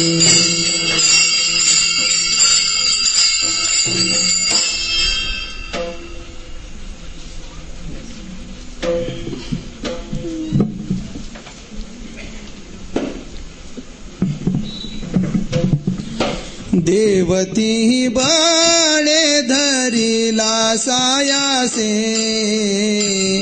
देवती बाळे धरिला सायासे, देवती गोड धरिला सायासे, देवती गोड धरिला सायासे, देवती बाळे धरिला सायासे, देवती बाळे धरिला सायासे, देवती गोड धरिला सायासे, देवती गोड धरिला सायासे, करुणिया नाश उपाधीचा, करुणिया नाश उपाधीचा,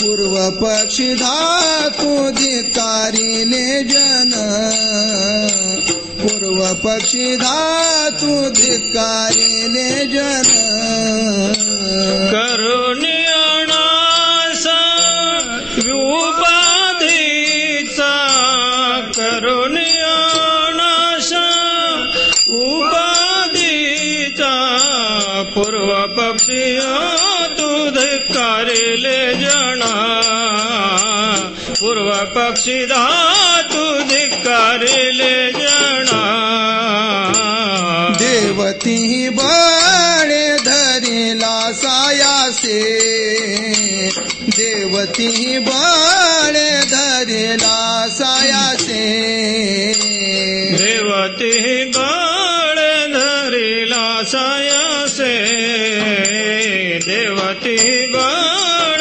धरिला सायासे करुणिया नाश उपाधीचा करुणिया नाश उपाधीचा पूर्व पक्षी धातू धिकारिले जन पूर्व पक्षी धातू धिकारिले जन करुणिया नाश उपाधीचा करुणिया नाश उपाधीचा पूर्व पक्षी धातू धिकारिले जन पूर्व पक्षी धातू धिकारिले जन स्वय जनार्दन तेची झाले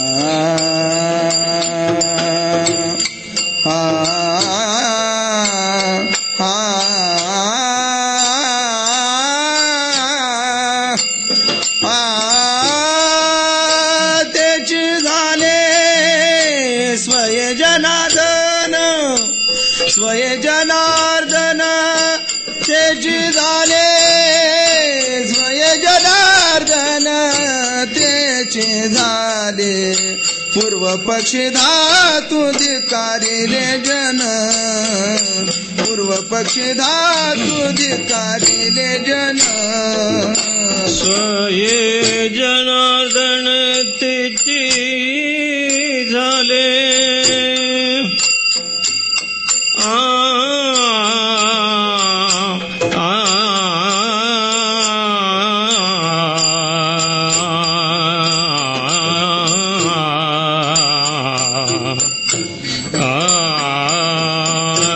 स्वये जनार्दन तिची झाले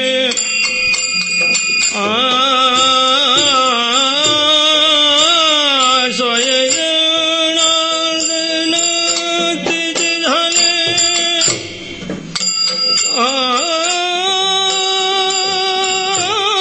जनार्दन तिची झाले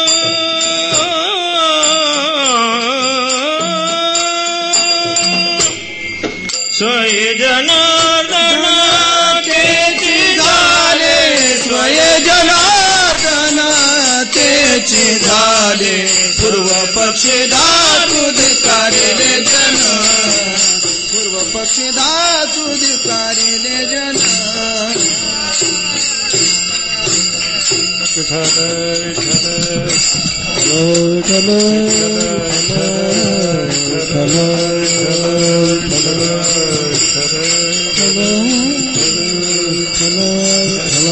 देवती बळे धरिला सायासे देवती बळे धरिला सायासे करून या नाश उपाधीचा पूर्व पक्षी धातू धिक्कारिले जन स्वये जनार्दन तेची झाले.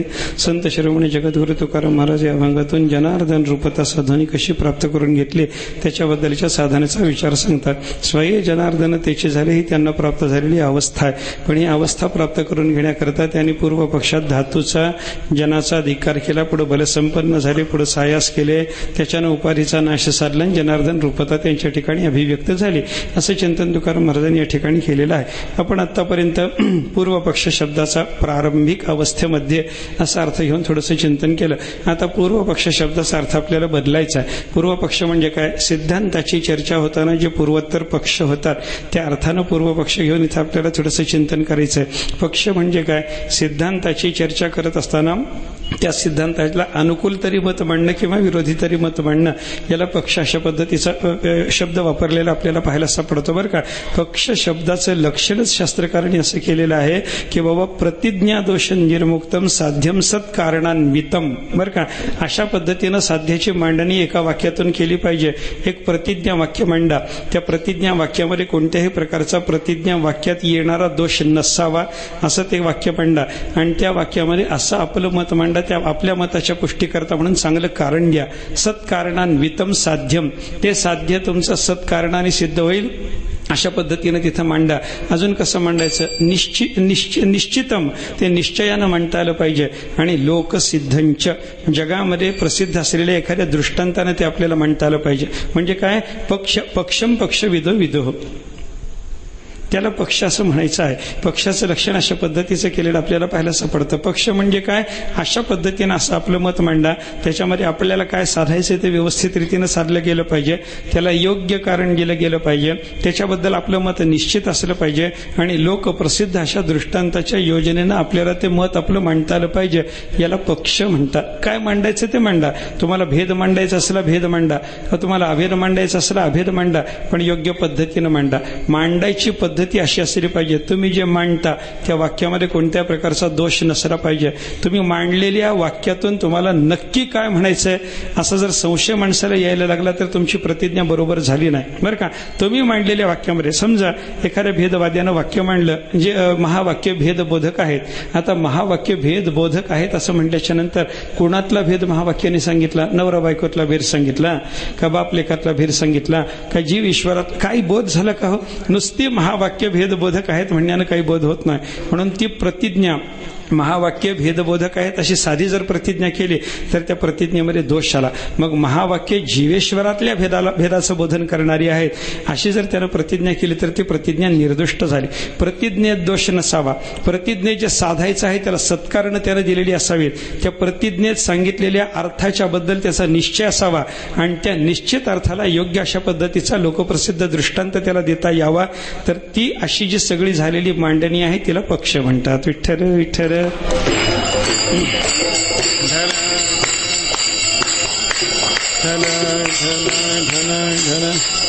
मग या पक्षामध्ये दोन पक्ष असे आपल्याला पाहायला सापडतात. एकाला म्हणतात पूर्व पक्ष आणि एकाला म्हणतात उत्तर पक्ष. सिद्धांताला अनुकूल अशा पद्धतीचं जो बोलत असतो त्याला म्हणतात उत्तर पक्षी, आणि सिद्धांताला प्रतिकूल बोलण्याचं जो काम करतो त्याला म्हणतात पूर्व पक्षी. पूर्व पक्षी सिद्धांताला नेहमी प्रतिकूल बोलतो, आणि तो जे प्रतिकूल काय आहे, उत्तर पक्षी सिद्धांताला अनुकूल असतो पण सिद्धांत तो सांगत नाही. ऐका, पूर्व पक्षाचं खंडन करणं, सिद्धांताला अनुकूलता निर्माण करून देणं एवढंच काम त्याचं असतं. सिद्धांती खंडन मंडनामध्ये पडत नाही, तो सिद्धांत असा आहे असं सांगून मोकळं होतो. विठ्ठल विठ्ठल.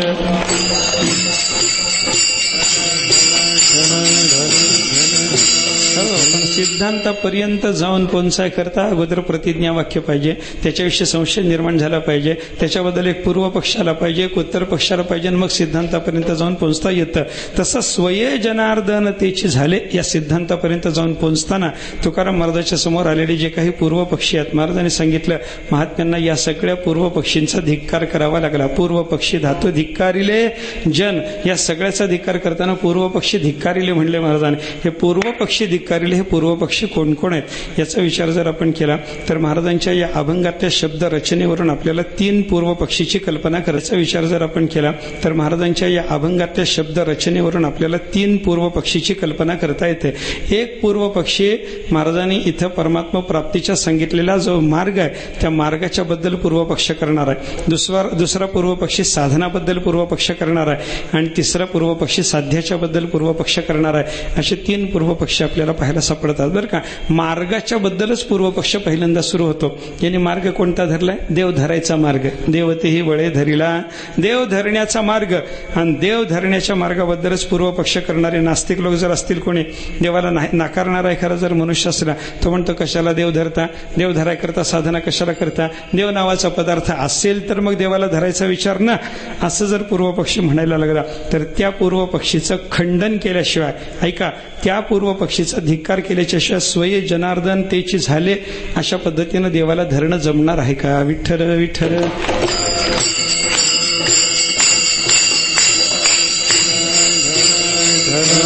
धन देव नाही म्हणणाऱ्याचा धिक्कार करावा लागतो, त्याला सांगावं लागतं देव आहे जवळी आम्हा अंतर्बाह्य, मग त्याच्या पुढे जावं लागतं. मग अशा पद्धतीनं ज्यांनी देवाच्या प्राप्तीचा जो साधू पुरुषांनी धरलेला मार्ग आहे, देव धरण्याकरता जे साधू पुरुष निघाले त्या मार्गाच्या बद्दलचा ज्यांचा पूर्व पक्ष आहे, त्या मार्गाच्या पूर्व पक्षीचा धिक्कार संताला करावा लागतो. त्याच्या पुढे चला साधनाचा जो पूर्व पक्षी आहे. तुकाराम महाराजांनी या ठिकाणी सांगितलेली साधनं कोणती? देवाच्या भेटीकरता बळ पाहिजे, देवाच्या भेटीकरता सायास पाहिजे, देवाच्या भेटीकरता म्हणून उपाधीचा नाश साधला पाहिजे, देवाच्या भेटीकरता जनाचा धातूचा धिक्कार केला पाहिजे. ही सगळी साधना तुकाराम महाराजांनी सांगितली ना. या सगळ्या साधनेच्या बद्दल पूर्व पक्षी म्हणतो याची काही गरज नाही. देवाच्या भेटीकरता बळ लागतं का? बळ लागत नाही. अरे निर्बळाला दुर्बळाला सुद्धा परमात्मा भेटला. उदाहरण आहेत की नाही. यादवपते हे उग्रस्य किम पौरुषम. यादवाचा राजा असलेला उग्रसेन, त्याच्याकडे कोणतं बळ होतं? पोराने त्याला तुरुंगात डांबून ठेवावं, त्याच्या ठिकाणी बलाचा विचार करता त्याला पुरुषत्व पौरुष नाही, त्याच्या ठिकाणी बल नाही. पण बल नसताना सुद्धा त्याच्यावर परमात्मा प्रसन्न आहे बरं का. दुर्बळाला सुद्धा परमात्मा प्रसन्न होतो की नाही हो? दिन आणि दुर्बळासी, दिन आणि दुर्बळासी, दिन आणि दुर्बळासी, सुखराशी हरिकथा, सुखराशी हरिकथा, सुखराशी हरिकथा, सुखराशी हरिकथा, सुखराशी हरिकथा. दिनानि दुर्बळासी सुखराशी हरिकथा, सुखराशी हरिकथा, सुखराशी हरिकथा, सुखराशी सुखराशी हरिकथा, सुखराशी हरिकथा, सुखराशी हरिकथा. दुर्बळाशी सुखराशी हरिकथा. दुर्बलाला सुद्धा हरिकथा सुखराशी आहे असं वर्णन तुकाराम महाराजांनी केलं. आपल्याला काय विचार करायचा आहे? दुर्बळाने सुद्धा हरिकथा केल्यानंतर त्याला देव भेटतो. मग देव धरायला बळ लागतं का? बळ लागतं नाही. आम्ही देवा शक्तीहीने भाकू तेणे करुणा. आम्ही शक्तीहीन असलो की मग आम्ही करुणा भाकून त्या करुणा भाकण्यातून आम्हाला देव प्राप्त करून घेणं धरणं शक्य आहे. म्हणजे काय? दुर्बळाला सुद्धा परमात्मा भेटतो. मग बळाची गरज आहे का? बळाची गरज नाही असा एक पूर्व पक्षी म्हणतो. दुसरा पूर्व पक्षी म्हणतो सायास करायचे म्हणता तुम्ही. सायास तर करू नका, संतांनी सांगितले आपल्याला ना. कुठंही संत महात्म्याने सोपं साधन सांगितलं की नाही. सोपे वर्म आम्हा सांगितले संती, टाळ दिंडी हाती घेऊन नाचा. अगदी सोप्या साधनाचा सायास करा म्हणतात का संत महात्मे? उलट सायास नको म्हणतात बरं का. नलगते सायास जावे वनांतरा, सायास जावे वनांतरा, नरगती सायास जावे वनांतरा, सायास जावे वनांतरा, सुखे तो घरा नारायण, सुखे तो घरा नारायण, सुखे तो घरा नारायण, सुखे तो घरा नारायण, नलगती सायास जावे वनांतरा, नलगती सायास जावे वनांतरा, सुखे तो घरा नारायण, सुखे तो घरा नारायण, सुखे तो घरा नारायण, सुखे तो घरा नारायण, नरगती सायास जावे वनांतरा, नरगती सायास जावे वनांतरा. नलगती सायास जावे वनांतरा सुखे येतो घरा नारायण सायास नको नलगती सायास सायास लागत नाही देवाच्या भेटी करता असं तुकाराम महाराज सांगतात. मग सायासाची काय गरज आहे हो? बळ नको, बळ नसताना परमात्मा भेटतो. उग्रसेनाचं उदाहरण आपण त्याच्याकरता पाहून आलो. त्याच्यानंतर सायासाची गरज नाही, नलगती सायास स्वतः तुकाराम महाराजांनी सांगितलं. पूर्व पक्षी म्हणतो की बाबा सायासाची गरज नाही, उपाधीचा नाश करायची तरी गरज आहे का? देव धरायकरता उपाधीच्या नाशाची सुद्धा गरज नाही. तुम्ही विचार करा, भक्ताचे 4 प्रकार सांगितले, ते सगळेच्या सगळे सोपाधिक भक्त आहेत का निरुपाधिक भक्त आहेत? चतुर्विधा भजन्ते माम जना सुकृतीनोर्जुन आर्तो जिज्ञासूर अर्थार्थी ज्ञानीच भरतर्षभ. त्याच्यातला अर्थ भक्त, अर्थार्थी भक्त, जिज्ञासू भक्त निरुपाधिक आहेत का? कोणी निरुपाधिक नाही महाराज. अर्थ तो आरतीचे निव्याजे, उपाधी आहे त्याच्याकडे. जिज्ञासू तो जाणावया लागी भजे, परमात्म्याला जाणून घेणं ही जिज्ञासा नावाची उपाधी त्याच्याकडे आहे. आणि तिजेने तेने इच्छिजे अर्थसिद्धी, काहीतरी अर्थसिद्धी करता. तिसरा अर्थार्थी भक्त भगवंताचं जर भजन करत असला त्यांना उपाधी नाही म्हणता का? पण उपाधी संपन्न असलेल्या या अर्थ जिज्ञासू अर्थार्थी या सर्वांना भगवंतांनी शब्द काय लावलाय? सुकृतीना. सगळ्याला देव सुकृती म्हणतात आणि सगळ्याला देव भेटतात. सगळ्यांना ते परमात्म्याचं दर्शन आहे. अर्थभक्त असलेल्या गजेंद्रालाही परमात्मा भेटतो, अर्थार्थी असलेल्या द्रौपदीलाही परमात्मा भेटतो, जिज्ञासू असलेल्या उद्धवाला अर्जुनालाही परमात्मा भेटतो. मग सर्वांना परमात्मा दर्शन जर होत असेल तर उपाधीच्या नाशाची गरज आहे का? बोला. या सर्वांना उदारा सर्व येवैते म्हणून देवाने सर्वांचं श्रेष्ठत्व सांगितलं. उपाधीच्या नाशाची गरज नाही असा एक पूर्व पक्षी बोलतो. आणि त्याच्यानंतर धातू आणि जनाच्या धिक्काराची तरी गरज आहे का? धातू म्हणजे द्रव्य, याच असाही अर्थ जरी केला तरी त्याच्याही धिक्काराची गरज नाही, कारण ते मिळवा म्हणून तुकाराम महाराजांनी सांगितलंय. जोडून या धन उत्तम व्यवहार. ते उत्तम व्यवहार असेल पण जोडा म्हणले की नाही, तुम्हाला मिळवायला सांगितलं की नाही, मग मिळवायचंय तर धिक्कार कशाला करता त्याचा? असं काही लोकांचं म्हणणं येतं बरं का. बरं, धातू शब्दाचा अर्थ देह केला, याचं तरी धिक्कार करायचं काही कारण आहे? हा देह आपल्याला परमात्मा मिळवून देणार ना बाबा. येणेची शरीरे शरीरा येणे सरे किंबहुना येरझारे चिरापडे म्हणायचं एकीकडं.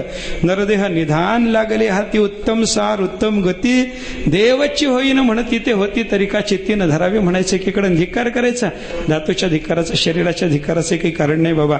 आणि जगाचा तरी, जगातल्या माणसाचा तरी, जनाचा तरी धिक्कार करायचं कारण काय महाराज? जनदेव तरी पायाची पडावे. जग जर देवरूप असेल तर त्याच्या पाया पडावं. त्याच्या स्वभावाशी आपल्याला काही घेणं देणं नाही असं म्हणायचं जर असेल तर मग त्याच्या तरी धिक्काराचं काही कारण आहे का हो? धातू म्हणजे द्रव्य, धातू म्हणजे शरीर, दोघांचे धिक्काराचं कारण नाही, जनाचे धिक्काराचं कारण नाही. असं बळ पाहिजे, देवाच्या भेटीकरता बळ लागत नाही असं म्हणणारा एक पूर्व पक्षी. देवाच्या बळाकरता सायास लागत नाही असं म्हणणारा एक पूर्व पक्षी. देवाच्या भेटीकरता उपाधीच्या नाशाची गरज नाही असं म्हणणारा पूर्व पक्षी. आणि देवाच्या भेटीकरता धातू आणि जनाच्या धिक्काराची गरज नाही असं म्हणणारा जो पूर्व पक्षी, या सर्वांचा तुकाराम महाराजांनी धिक्कार केला आहे. विठ्ठल विठ्ठल.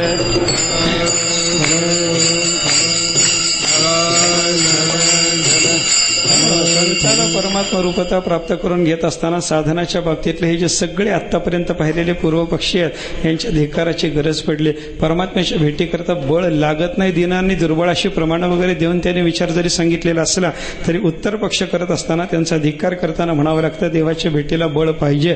कोणतं बळ पाहिजे? भाव बळे आकळे हे बळ पाहिजे ना. विवेकासहित वैराग्याचे बळ हे बळ पाहिजे ना, हे सांगावं लागतं आणि त्याचं खंडन करावं लागतं. हे धिक्कार नाही बरं का. बळ नको म्हणणाऱ्याचा धिक्कार झाला. सायास नको म्हणणारे लोक आहेत की नाही, सायास नको, नलगती सायास हे प्रमाण दिलं, सायास नको म्हणून सांगितलं होतं, त्याचाही धिक्कार करावा लागतो बरं का. सायासाची जोडी माझे तुमचे पाय. देवा, सायासानं तुमचे चरण मला मिळालेले आहेत हो. जळोतती येथे उपजविती अंतराय. या तुमच्या चरणाच्या सन्निधानामध्ये कोणी अंतराय जर निर्माण करीत असेल तर ते जळोत, अशा पद्धतीची भाषा बोलणारे तुकाराम महाराज. सायासाची जोडी माझे तुमचे पाय. सायासानं देवाचे चरण मिळाले म्हणतात. हे काय आहे? सायास नको म्हणणाऱ्या पूर्व पक्षीचं खंडन करणं आहे. विठ्ठल विठ्ठल.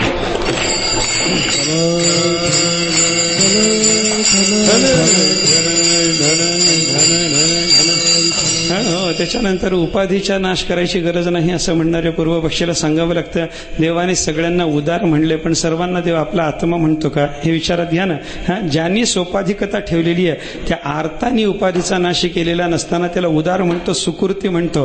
अर्थार्थीनं उपाधीचा नाश केलेला नाही त्याला उदार म्हणतो, सुकृती म्हणतो. जिज्ञासून उपाधीचा नाश केलेला नाही त्याला परमात्मा उदार म्हणतो, सुकृती म्हणतो. आत्मा म्हणतो का? त्याला आत्मा म्हणत नाही, पण ज्ञान याच्याबद्दल विचार करा. चौथी याच्या ठाई काहीची करणे नाही, त्याला काहीच करायचं नाही म्हणजे उपाधीचा नाश त्यानं साधलेला आहे. अशी अवस्था त्याची असल्यामुळं म्हणून भक्त एक पाही ज्ञानियात, म्हणून सर्वश्रेष्ठ भक्त जर कोणी असेल तर तो ज्ञानी भक्त आहे. ही भाषा देवाच्या मुखातली पहा. उदारात सर्व ते सर्वांना म्हणलं, पण ज्ञानी तो आत्मैव मी मतम, उभारो निभुजा ज्ञानिया तो आत्मा माझा, हे बोलिलो कपिध्वजा सप्तमाध्यायी. असं ज्ञानेश्वर महाराजांना सुद्धा पुन्हा पुन्हा सांगावं वाटलं. अर्थ काय? ज्ञानियाचं मोठेपण ज्या अर्थी परमात्म्यानं सांगितलेलं आहे आणि बाकीच्या तिघाचा थोडासा गौणपणा परमात्मा सांगतोय, याचा अर्थ सोपाधिकाला गौणताय, निरुपाधिकाला महत्व आहे, याचा विचार करून उपाधीच्या नाशाची गरज आहेच आहे हे त्याला सांगावं लागतं. विठ्ठल विठ्ठल.